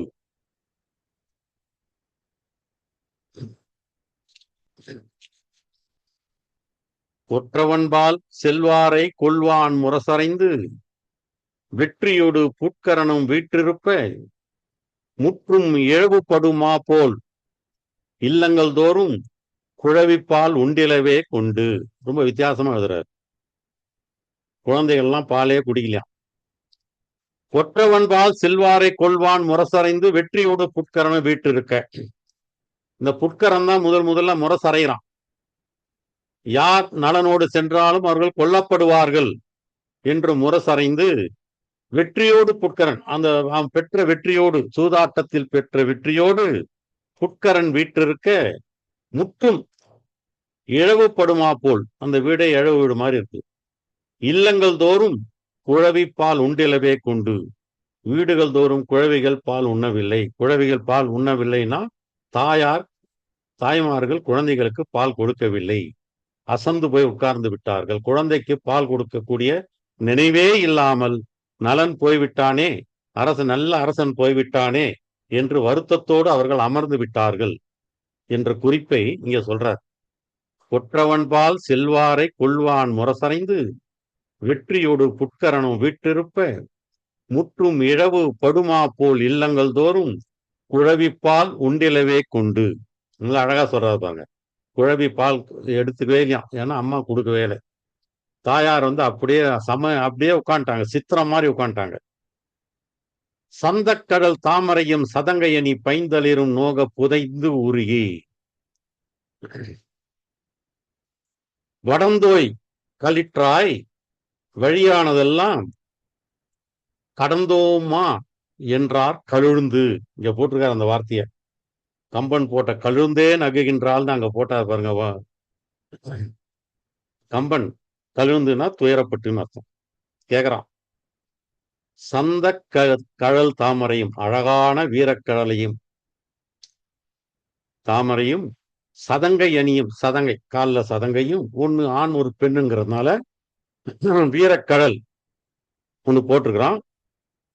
பெண் என்பது சதங்கை அணிந்து கொண்டிருக்கிறார். பைந்தளிரும் நோவ, அந்த கால்களெல்லாம் நோக புதைந்து உருகி, ரொம்ப வருத்தப்பட்டு, மனசுக்குள்ள வருத்தம் புதைந்து உருகி கேக்குறாங்க, பசங்க கேக்குறாங்க, எந்த ஆய் வடந்தோய் களிற்றாய் வழியானதெல்லாம் கடந்தோமா என்றார் கழுந்து. நாம வழியெல்லாம் கடந்து வந்துட்டோமா? நம்ம வர வேண்டிய இடத்துக்கு வந்துட்டோமா? இன்னும் நடக்கணுமான்னு கேட்கிறான். இதெல்லாம் நமக்கு சிலப்பதிகாரத்திலே பார்த்தோம். மதுரை மூதூர் யாது என வினவ கேட்கிறான். யாரு? கண்ணகி கேட்கிறா நடுகான் காதியில. மதுரை மூதூர் யாது என வினவ 6 நம் அகல் நாட்டு உம்பர் அப்படிங்கிறார். நம்முடைய அகல் நாட்டு உம்பர் எங்க இருக்குன்னு சொன்னா 6 இருக்கிறது, 30 காத தூரம் இருக்கிறது என்று கோவலன் பதில் சொல்வதாக நாம் பார்த்திருக்கிறோம். அதே மாதிரி சீதையும் கம்பராமாயணத்துல கேட்பதாக உண்டு. ஆனா இங்க ரெண்டு இடத்திலும் மனைவி கேட்கிறார்கள். ஆனா நீங்க மனைவி கேட்கவில்லை, குழந்தைகள் கேட்கிறார். அப்பா இன்னும் எவ்வளவு நான் வந்துட்டோமா அப்படின்னு கேக்குதுங்க. அதுல இன்னொரு செய்தி பாருங்க. வடந்தோய் களிற்றாய், எங்க களிர் இருக்கு, நடந்துதானே போறான். ஆனாலும் கூட அந்த குழந்தைகளுக்கு இந்த பழைய ஞாபகம். வடந்தோய் களிற்றாய்னா கயிறு கட்டப்பட்டிருக்கின்ற களிறுன்னு அர்த்தம். அந்த குழந்தைகளுக்கு அந்த பழைய ஞாபகமே இருக்கு. நம்ம அப்பா யானை மேல போனவரு, பாரியினுடைய மகளிர் அப்படித்தானே சொன்னாங்க. அற்றை திங்கள் அவ்வநிலவில் எந்த எம்முடையும் எம் கன்றும் பிறர் கொளார். நாங்க குன்றத்தோடு இருந்தோம்பா, இற்றை திங்கள் இவ்வெண்ணிலவில் தான் எங்களுடைய வென்றைய முரசை வேந்தர்கள் எடுத்து போய்விட்டார்கள் அப்படின்னு சொல்றாங்க இல்லையா? அந்த பழைய நினைவு. எந்தையும் இருந்தார் என் குன்றும் எங்க கிட்டே இருந்ததுன்னு அந்த பாரி மகளிர்கள் இழந்த பிறகு சொல்ற மாதிரி இவர்கள் எல்லாவற்றையும் இழந்த பிறகு வடந்தோய் களிற்றாய்ன்னு அந்த குழந்தைங்க சொல்லுதுங்க. அதுங்களுக்கு அந்த பழைய ஞாபகமே இருக்கிறது. ஆக சந்தக்கடல் தாமரையும் சதங்கையணி பைந்தளிரும் நோவ புதைந்துருகி எந்தாய் வடந்தோய் களிற்றாய் வழியானதெல்லாம் கடந்தோமா என்றார் கழுந்து. நலனின் துயரம். தூயத்தன் மக்கள் துயர் நோக்கி சூழ்கின்ற மாய விதியின் வழி நோக்கி யாதும் தெரியாது சித்திரம்போல் நின்றிட்டான் செம்மை புரிவான் துயரால் புலர்ந்து. புலர்ந்துன்னா வருந்தின்னு அர்த்தம். தூயத்தன் மக்கள் துயர் நோக்கி, தூயனா இந்த இடத்துல தூய்மையான சொல்லலாம், அழகான எடுத்துக்கும். அழகான தன்னுடைய மக்கள் துயர் நோக்கி. தூய்மையா இருப்பதே ஒரு அழகுதான். அழகா இருப்பதே தூய்மைன்னு அர்த்தம். ஒரு இடம் அழகா இருக்குன்னா தூய்மையா இருக்குன்னு அர்த்தம். ஒரு இடம் தூய்மையா இருக்குன்னா அழகா இருக்குன்னு அர்த்தம். ஆகவே அழகான தன் மக்களுடைய துயரத்தை பார்த்து சூழ்கின்ற மாய விதி, வஞ்ச விதியினுடைய வலியை எண்ணி, அதனுடைய வலிமை எண்ணி, இந்த விதி இருக்க அதனுடைய வலிமை எண்ணி ஊழினும் பெருவழி ஆவுல சொன்னார். காவுக்கு சொன்னார் இல்லையா? மற்றொன்று சூழினும் தான் முந்துரும் என்கிற மாதிரி ஊழினும் பெருவழி யாவுல என்ற வரியை இங்க ஒன்னா நிறுத்திட்டார். மாய விதியின் வழி நோக்கி, அதை விட வலி எங்க இருக்கும், அதை விட வலிமை எங்க இருக்கும்? அந்த வலிமையை நோக்கி யாதும் தெரியாது. ஒண்ணுமே தெரியாதுன்ற என்ன அர்த்தம்னா புரியாம நிக்கிறான்னு அர்த்தம். ஒண்ணுமே அவனுக்கு புரியல. ஒண்ணுமே கண்ணெல்லாம் அடைஞ்சா மாதிரி, அறிவே நின்னு போன மாதிரி, மனசே இயங்காம அப்படியே சித்திரம் போல் நின்றுட்டான். ஏன்னா குழந்தைங்க கேக்குது. மனைவி கேட்டிருந்தா கூட கொஞ்சம் யோசித்திருப்பான், பதில் சொல்லியிருப்பான். குழந்தைங்க கேக்குது. செம்மை புரிவான் துயரால் புலர்த்து. செம்மையான அறங்களையெல்லாம் செய்யக்கூடிய தன்மை உடையவன் தான் அவனுக்கு சூழ்ந்த துயரத்தினால் அவன் புலர்ந்து வருந்தி அவன் என்ன செய்யறான்னா சித்திரம் போல நின்று விடுகின்றான். என்னாச்சு? குடும்பம் சிதறுகிறது. அவன் கேட்கிறா, காதல் இருவரையும்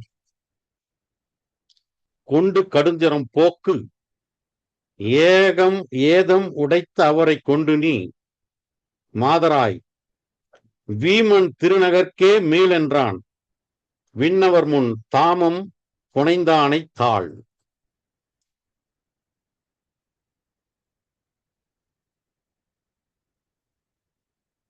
என்னாச்சு?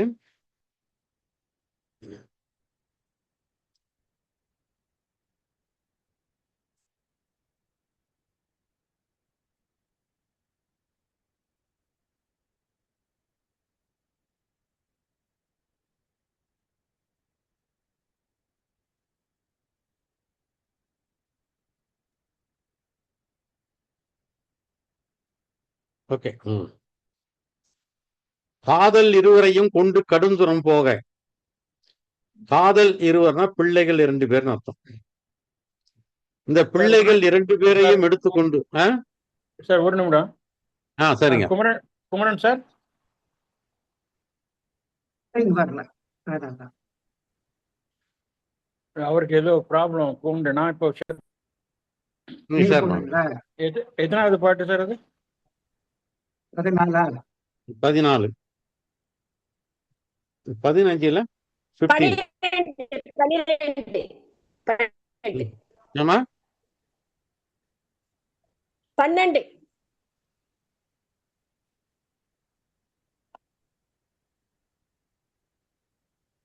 அடுத்து போடுங்க.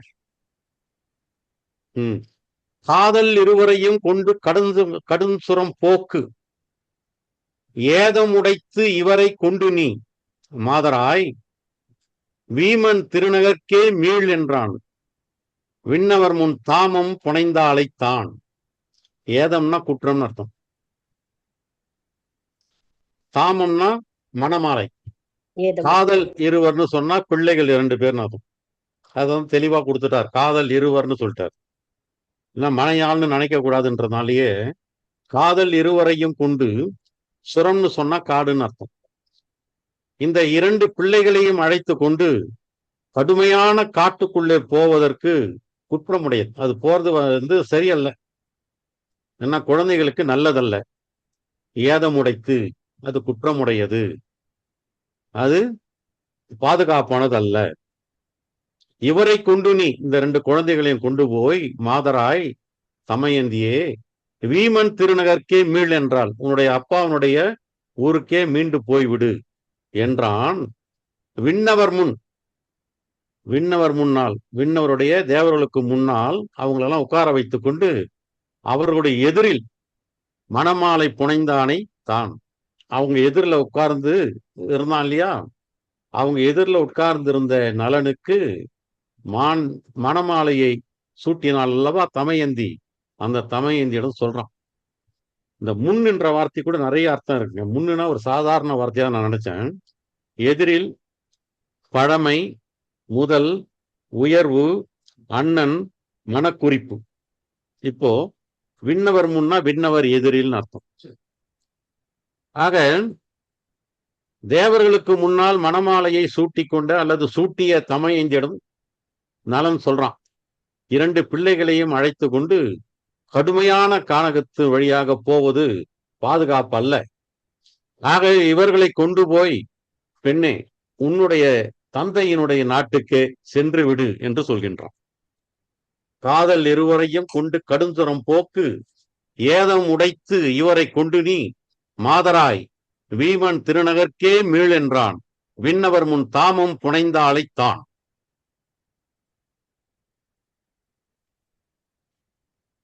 குற்றமில் காட்சி குதலைவாய் மைந்தரையும் பெற்றுக்கொள்ளலாம் பெறலாமோ. கொற்றவனே கோ காதலனை குளமகளுக்கு என்றுரைத்தால் நோக்கான் மழை பொழியான் உந்து.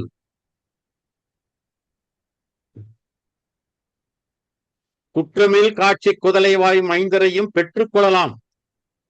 நம்ம குழந்தைய கூட பெற்றுக்கொள்ளலாம். குற்றமில்லாத அழகை உடைய, மழலை பேசக்கூடிய, வாயினை உடைய குழந்தைகளை நாம் பெற்றுக்கொள்ளலாம். ஆனால் பெற முடியுமா?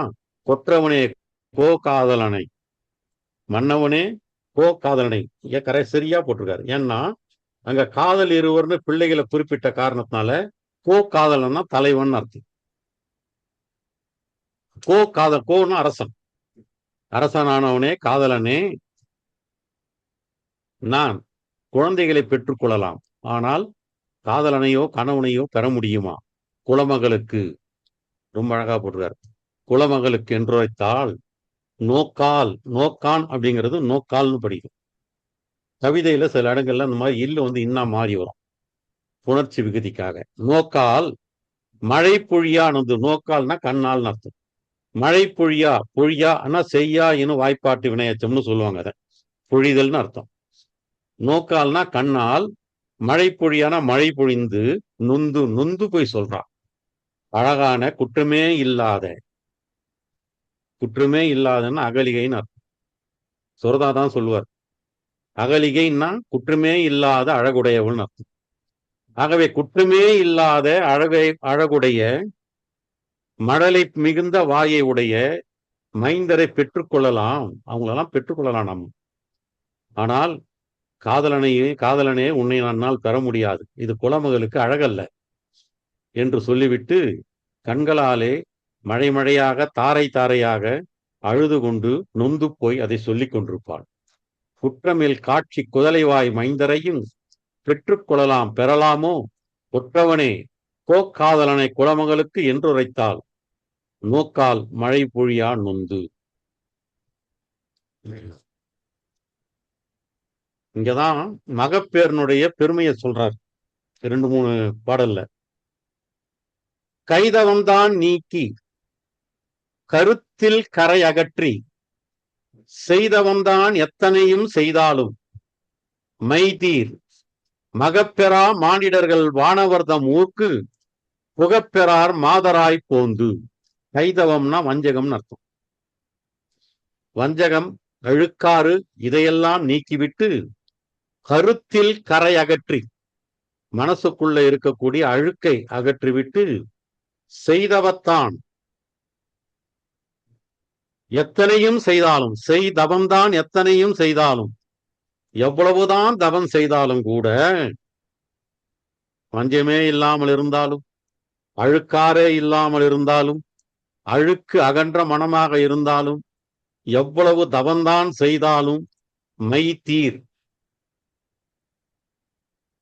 மகப்பெறா மானிடர்கள், குற்றத்தை தீர்க்கக்கூடிய, இந்த இடத்துல குற்றத்தை தீர்க்கக்கூடிய குழந்தை இல்லையே என்கின்ற குற்றத்தை தீர்க்கக்கூடிய மகப்பெறா மானிடர்கள், பிள்ளைகளை பெறாத மானிடர்கள் வானவர்தம் ஊர்க்கு புகப்பெறார் மாதராய் போந்து, தேவலோகத்துக்கு செல்ல மாட்டார்கள்.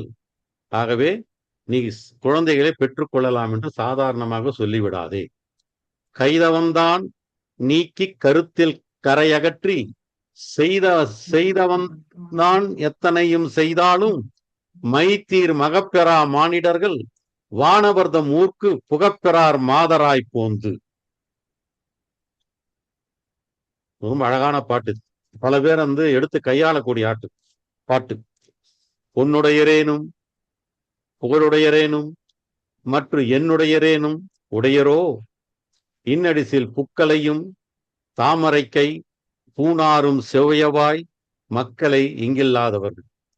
பொன்னே வைத்திருந்தாலும் புகழே இருந்தாலும் மற்ற என்னென்ன செல்வங்கள் இருந்தாலும் 16 செல்வங்கள் பக்கத்திலேயே இருந்தாலும் கூட அதெல்லாம் என்ன பயன்? அவங்கெல்லாம் உடையவர்கள், செல்வந்தர்கள், வேறு பெற்றவர்கள் என்று சொல்ல முடியுமா? முடியாது. யார சொல்ல முடியாது?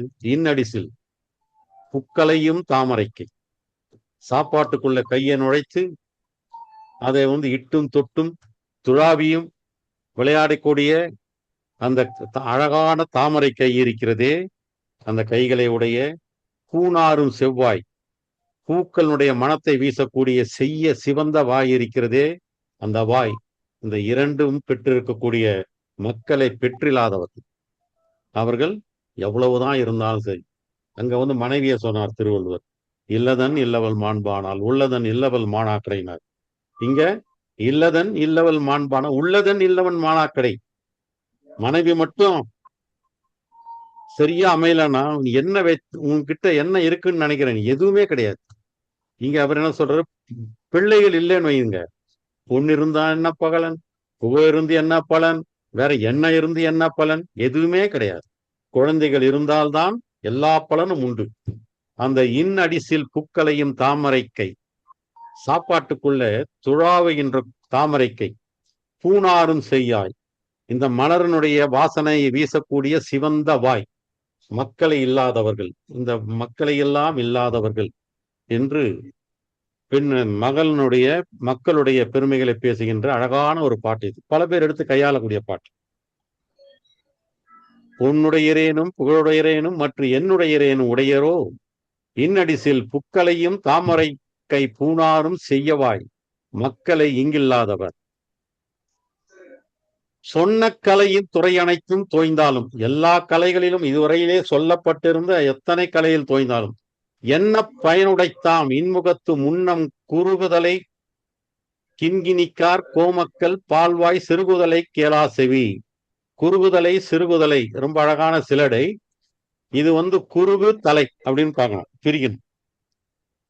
சின்ன சின்ன தலைகளை உடைய கிண்கிணி, சதங்கையில சின்ன சின்ன தலை இருக்கு இல்லையா, அதுக்குதான் குறுகு தலை கிண்கிணி. இந்த தனிப்பாடத்திரட்டில் இப்படி ஒரு விளையாட்டு விளையாடுவான். உள்ளங்கை தேனானேன் ஒரு மதலை பூத்ததற்பின் உள்ளம் கைத்தேன் நான் உனக்குன்னா. உள்ளங்கை தேனானேன், உள்ளங்கையில இருக்கக்கூடிய தேன் மாதிரி இருந்தேன். ஒரு மதலை பூத்ததற்பின், ஒரே ஒரு குழந்தை பிறந்த உடனே உள்ளம் கைத்தேன் நான் உனக்குன்னு அந்த வார்த்தையை பிரிச்சு போட்டுருவான். உள்ளங்கை தேன் எப்படி உள்ளங்கை தேன் என்று உள்ளங்கைத்தேன் என்று பிரிக்கிறாங்களோ, அதே மாதிரி குறுகுதலை கிண்கிணி, சின்ன சின்ன தலைகளை உடைய சதங்கை. சிறுகுதலை கேளா, சிறு சின்ன சின்ன மழலை, குதலைனா மழலை, கேளா சொல்றார். சொன்ன கலையின் துறை அனைத்தும் தோய்ந்தாலும், நீ இதுவரையில் கேள்விப்பட்ட அத்தனை கலையிலே எல்லா துறைகளிலும் நீங்கள் தோய்ந்திருந்தாலும் என்ன பயன் உடைத்தாம்? என்ன பயன் கண்டீங்க நீங்க? ஒரு பயனும் கிடையாது. ஏன் பயன் இல்லை?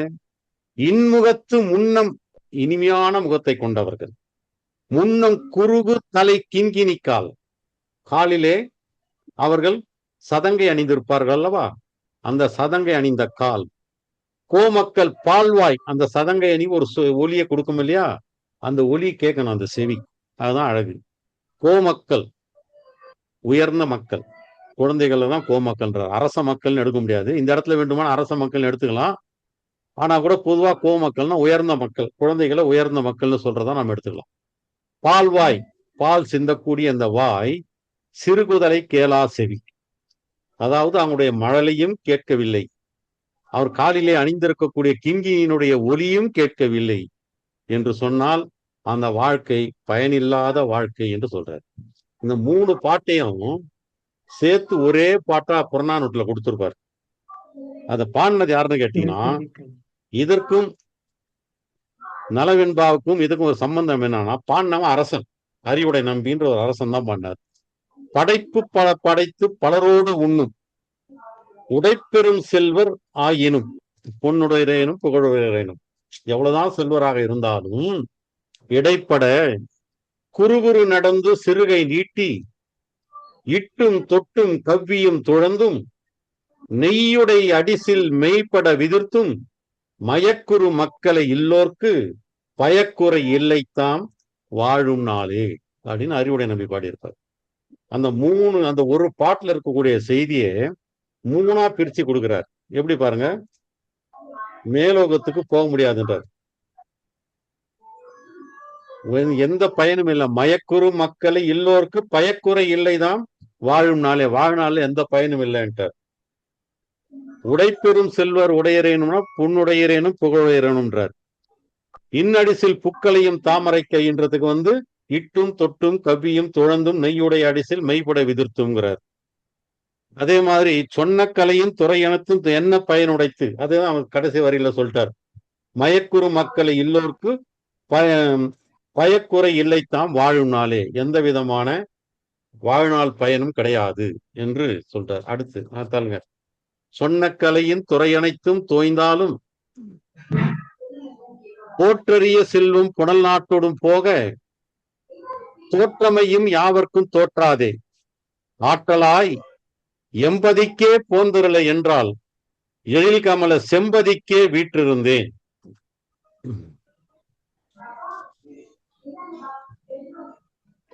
அதாவது தமையந்தி என்ன சொல்றேன்னா, எங்க நாட்டுக்கு போயிடலாமேங்கிறோம். இது கண்ணகி சொல்லாதது, தமையந்தி சொல்வது. போற்றறிய செல்வம் புனல் நாட்டோடும் போக, நம்முடைய செல்வம் எல்லாம் போற்றுதற்கு அரிய செல்வம் நம்முடைய நீர் நிறைந்த நாட்டோடு போய்விட்டது, அவ்வளவுதான், அதோட சேர்ந்து போயிடுது. தோற்றமையும், தோற்றமை அப்படின்னு சொன்னா தோற்று போதல்னு அர்த்தம். இங்க 2 வார்த்தை கொடுத்திருக்காரு பாருங்க. தோற்றமையும் யாவருக்கும் தோற்றாதே அப்படின்னு. தோற்றாதேன்னா தோன்றாதேன்னு அர்த்தம். நாம இங்க எல்லா செல்வத்தையும் இழந்துட்டோம் இல்லையா, அப்படி எல்லாத்தையும் தோத்துட்டோம் இல்லையா, அதெல்லாம் யாருக்கு தெரிய போகுது? அங்க நம்ம நாட்டுக்கு போனா யாருக்கும் தெரியாது. ஆற்றலாய் ஆற்றல் மிக்கவனே எம்பதிக்கே போந்தருள்க, என்னுடைய நாட்டுக்கே போயிடலாம் என்றால் எழில் கமல செம்பதிக்கே வீட்டிருந்தேன். இது வழக்கமா சொல்றதுதான். கமலத்திலே வீட்டு இருக்கக்கூடிய லக்குமியை போன்ற தமயந்தி, எழில் கமல செம்பதிக்கே வீட்டு இருந்தேன்.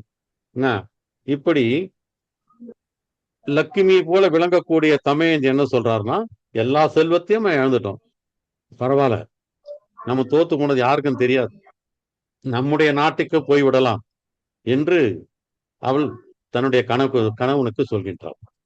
இவனுக்கு அந்த வாய்ப்பெல்லாம் இருந்து கூட போகல. கோவலனுக்கும் அந்த வாய்ப்பு இருந்தது, மிகப்பெரிய செல்வந்தன். அவங்கிட்ட கண்ணகியே சொல்லல அத போகலாமேன்னு. சொல்லுங்க, அவ்வளவுதான், முடிஞ்சு போச்சு. மூலந்து குணம் போற்றறிய தள்ளுங்க தள்ளுங்க.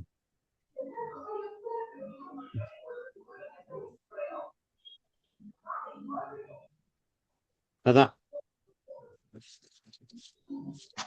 அதாவது யாரோ மைக் ஆன் பண்ணி வச்சு பேசிக்கிட்டே இருக்கிறாங்க. யாரு? கிருஷ்ணமூர்த்தி ரங்கசாமி. அப்படியா? அந்த ஸ்லைடு போடும்போது எனக்கு வெளியில வர முடியாது, தயவு செய்து கொஞ்சம் பாத்துங்க மைக்கெல்லாம். சரி, இந்த நிடத நாட்டை புட்கரன் எடுத்துக்கொள்கிறான். அதற்குதான் ஓமை சொல்கிறார். தாமரையிலே வீட்டிருந்த அன்னம் வெளியே போய் அந்த இடத்தில் காகம் வந்து அமர்ந்து கொண்ட மாதிரி நலன் இருந்த இடத்தில் புட்கரன் அமர்ந்து விட்டான். அந்த நலன் அவனுடைய காலிலே அழுக்குப்பட தேவியோடு போய்விட்டான், அந்த கொடியவனுக்கு அந்த ஊரை கொடுத்து விட்டு. இங்க புகழேந்தி புலவர் ஒரு கருத்து சொல்றார். யாராவது வீதியை கடந்து போக முடியுமா? முடியாது. ஆக இவனாலும் கடந்து போக முடியவில்லை. வனத்துக்கு போ என்று புட்கரன் சொல்லிவிட்டான். ஆகவே வஞ்சத்தால் சூழ்ந்த அந்த விதியினுடைய வலிமையினால் நலன் அந்த பாவையை அழைத்துக் கொண்டு கணத்துக்கு போய்விட்டான். மக்களெல்லாம் அழுகிறார்கள். கண்ணிலே நீர் வார அழுது நலனுடைய காலை கழுவிக் கொண்டிருக்கிறார்கள். ஆறுயிரின் தாயே, அறத்தின் பெருந்தமே தவமே, பேரருளின் கண்ணே, பெருமானே என்றெல்லாம் நலனை அழைத்து, இந்த நிடத நாட்டை யாரிடத்திலே நீ கொடுத்து விட்டாய், சரி நீ எங்கே போகப் போகிறாய் என்று அவர்கள் கேட்டு அழுது கொண்டிருக்கிறார்கள். கடல் கரையை மீறாது, வேதம் நெறி பிழாது, ஞாலம் நடுநிலைமை தவறாது, அதே போல் ஒழுக்கமானவர்கள் செம்மையான வழியிலே இருந்து மாறி போக மாட்டார்கள், அவர்கள்தான் செங்கோலவர்கள் என்று இது புகழேந்தி புலவனுடைய கூற்று. அவர்கள் கேட்கிறார்கள், மன்னவனே, கூர்மையான வேலை வைத்திருக்கக்கூடிய நலவேந்தனே, நீங்கள் எங்களை போன்ற அடியவர்களுக்கு அன்பு தீர ஒன்றை செய்ய வேண்டும். இந்த கொடி வீசக்கூடிய நகரில் இன்றிருந்து நாளை எழுந்தருள்க, இன்று போய் நாளை வா என்று ராமாயணம். இன்றிருந்து நாளை எழுந்தருள்க என்பது நலவென்பா. இன்றிருந்து நாளைக்கு போங்களேன் என்று கேட்டுக்கொள்கிறார்கள். அப்பொழுது என்ன, அங்கே இருந்த மக்களுடைய முகத்தை எல்லாம் பார்த்து அவர்கள் அழுகின்ற கண்ணீரை எல்லாம் தமையந்திடத்திலே காட்டி, இந்த ஊரிலே நாம் இருக்கலாமா என்று தமையந்திடத்திலே நலன் கேட்கின்றான். அப்பொழுதுதான் புட்கரன் தண்டோரா போடுகிறான், முரசு அறைகிறான். எந்த இடத்திலே மக்களெல்லாம் சேர்ந்து நலனிடத்தில் அழுது இங்கேயே தங்கியிருங்கள் என்று கேட்கிறார்களோ அந்த இடத்துக்கு போய் நீங்கள் முரசறையுங்கள். நலனை யார் கொண்டாடினாலும் அவர்களை கொன்று போட்டு விடுவேன் என்று முரசறையுங்கள் என்று ஏற்கனவே நலன் மீது கோபத்திலே இருக்கின்ற அரசநெறி அறியாத புட்கரன் சொல்கின்றான். அப்பொழுதுதான் நலன் ரொம்ப வருத்தப்படுகிறான். ஐயோ, இந்த நிகழ்ச்சி என்னால் அல்லவா நடந்தது, இந்த கொடுமை என்னால் அல்லவா வந்தது, இந்த நகர் என்னால் அல்லவா பாழ்பட்டது என்று அவன் ரொம்பவும் வருத்தப்படுகிறான். அந்த முரசறைவதை கேட்டு தமையந்தினுடைய முகத்தை பார்த்து துன்பத்தோடு சிரித்து கொண்டு சொல்கின்றான், இந்த பரிதாப நிலைமை என்னால் அல்லவா வந்தது என்று அவன் தமையந்திரத்திலே சொல்லி தான் வருத்தப்படுகிறான். அவன் வாயில் கடந்து போய்கொண்டே இருக்கின்றான். மென்மையான மொழியை உடைய நலன், அது நாள் வரை பூமகளை பூமியை அணைத்து கொண்டிருந்த நலன், அவன் தன்னுடைய தேவியோடும் பிள்ளையோடும் மகளோடும் அவனுடைய வாயிலை கடந்து போய்கொண்டே இருக்கின்றான். அவன் வாயிலை கடந்து போன காட்சி எப்படி இருக்கிறது என்று சொன்னால், அந்த கொற்ற நலன்பால் யாராவது அன்பு காட்டினார்கள் என்று சொன்னால் அவர்களை கொன்று விடுவேன் என்று முரசறைந்து விட்டு வெற்றியோடு அமர்ந்திருக்கக்கூடிய அந்த புட்கரன் அமர்ந்திருக்கின்ற அந்த நாடு ஒரு இழவு வீடு போல் இருந்தது. இல்லங்கள் தோறும் குழந்தைகளுக்கு பால் கூட கொடுக்க முடியாத அளவுக்கு பெண்கள் சித்திரம் போல் சமைந்து அமர்ந்து விட்டார்கள். அந்த குழந்தைகள் கேட்கின்றன, அப்பா, இன்னும் எவ்வளவு தூரம் போக வேண்டியிருக்கிறது, நாம் வரவேண்டிய இடத்துக்கு வந்து விட்டோமா என்று கேட்கிறார்கள். பழைய நினைப்பில் வடந்தோய் களிற்றாய் என்று தன்னுடைய தந்தையை அழைக்கின்றார்கள். அவருடைய மனதெல்லாம் நொந்து கொண்டிருக்கின்றது. அந்த அழகான வீரக்கழல் அணிந்த கால்கள், சதங்கை அணிந்த கால்கள், இந்த நடந்து நடந்து இன்னும் நடக்க வேண்டியிருக்குமோ என்று வருந்தி வருந்தி நாம் கடந்து விட்டோமா இந்த இடத்தை என்று மிக பரிதாபகரமாக அவர்கள் கேட்கிறார்கள். அந்த பரிதாபகரமான நிகழ்ச்சியை பார்த்து தன்னுடைய மக்களினுடைய துயரத்தை எண்ணி, வஞ்சகமான விதியினுடைய வலிமையை எண்ணி அவன் ஒன்றுமே புரியாமல் திக்பிரமை பிடித்தார் மாதிரி சித்திரம் போல் அவன் நின்று விட்டான். அவன் ஏற்கனவே செம்மையை புரிந்தவன் தான், இருந்தாலும் கூட இன்றைக்கு துயரத்தால் வருந்தி அப்படியே நின்று விட்டான் என்று புகழேந்தி புலவருடைய சொல்கின்றார். அவன் கேட்கிறான், 2 பிள்ளைகளை அழைத்து கொண்டு கானகத்துக்கு போவது என்பது சரியல்ல, பாதுகாப்பானதல்ல. இவர்களையெல்லாம் கொண்டு போய் தமையந்தி, நீ உன்னுடைய திருநகருக்கே போய்விடேன், உங்க அப்பாவிடமே போய்விடேன் என்று அவன் சொல்கின்றான். நலம் சொல்வதற்கு தமையந்தி ஒரு பதிலையும் சொல்கின்றான். அழகான குழந்தைகள், மழலை பேசக்கூடிய குழந்தைகள், இந்த குழந்தைகளை கூட பெற்றுக்கொள்ளலாம் அரசே. ஆனால் கணவனை, காதலனை ஒரு குலமகள் திரும்பவும் பெற முடியாது என்று சொல்லிவிட்டு கண்களிலே இருந்து தண்ணீர் தாரை தாரையாக வர அவள் பதில் சொன்னாள். வஞ்சகத்தை நீக்கி, கருத்திலே இருக்கக்கூடிய அழுக்கை நீக்கி, செய்தவத்தால் எவ்வளவுதான் நல்லது நீங்கள் செய்தாலும் குற்றமில்லாத மகப்பேரை பெறாத மானிடர்கள் வானவர்தம் ஊருக்கு, தேவலோகத்துக்கு செல்லக்கூடிய வாய்ப்பே இல்லை என்று குறிப்பிடுகிறார். பொன்னை வைத்திருந்தாலும், புகழை வைத்திருந்தாலும், மற்ற என்னென்ன செல்வங்களை நீங்கள் வைத்திருந்தாலும், இனிமையான சோற்றுக்குள் கைகளை புகுத்தி இட்டும் தொட்டும் துழாவியும் அலைந்தும் விளையாடுகின்ற குழந்தையை, மனம் வீசக்கூடிய செய்ய சிவந்த வாயுடைய குழந்தைகளை பெறாதவர்கள் உன்னை பெற்றென்ன, புகழை பெற்றென்ன, வேற என்னை பெற்றென்ன என்று சொல்கின்றார். எந்த கலைகளை நீ தெரிந்திருந்தாலும், அதிலே தோய்ந்திருந்தாலும் என்ன பயன்?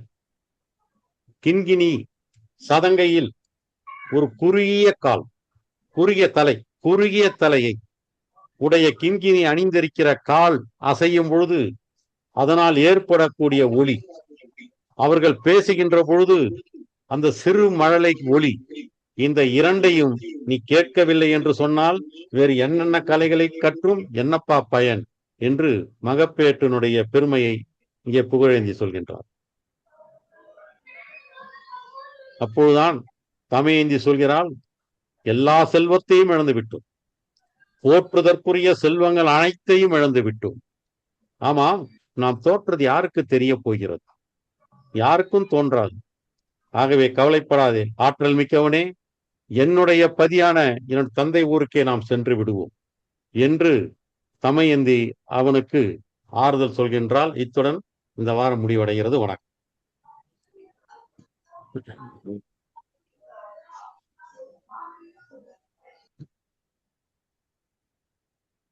வணக்கம். கேக்குதா? கேக்குது. நன்றி. மிக அருமையான உரையை இன்று நாம் கேட்டிருக்கின்றோம். இன்றைய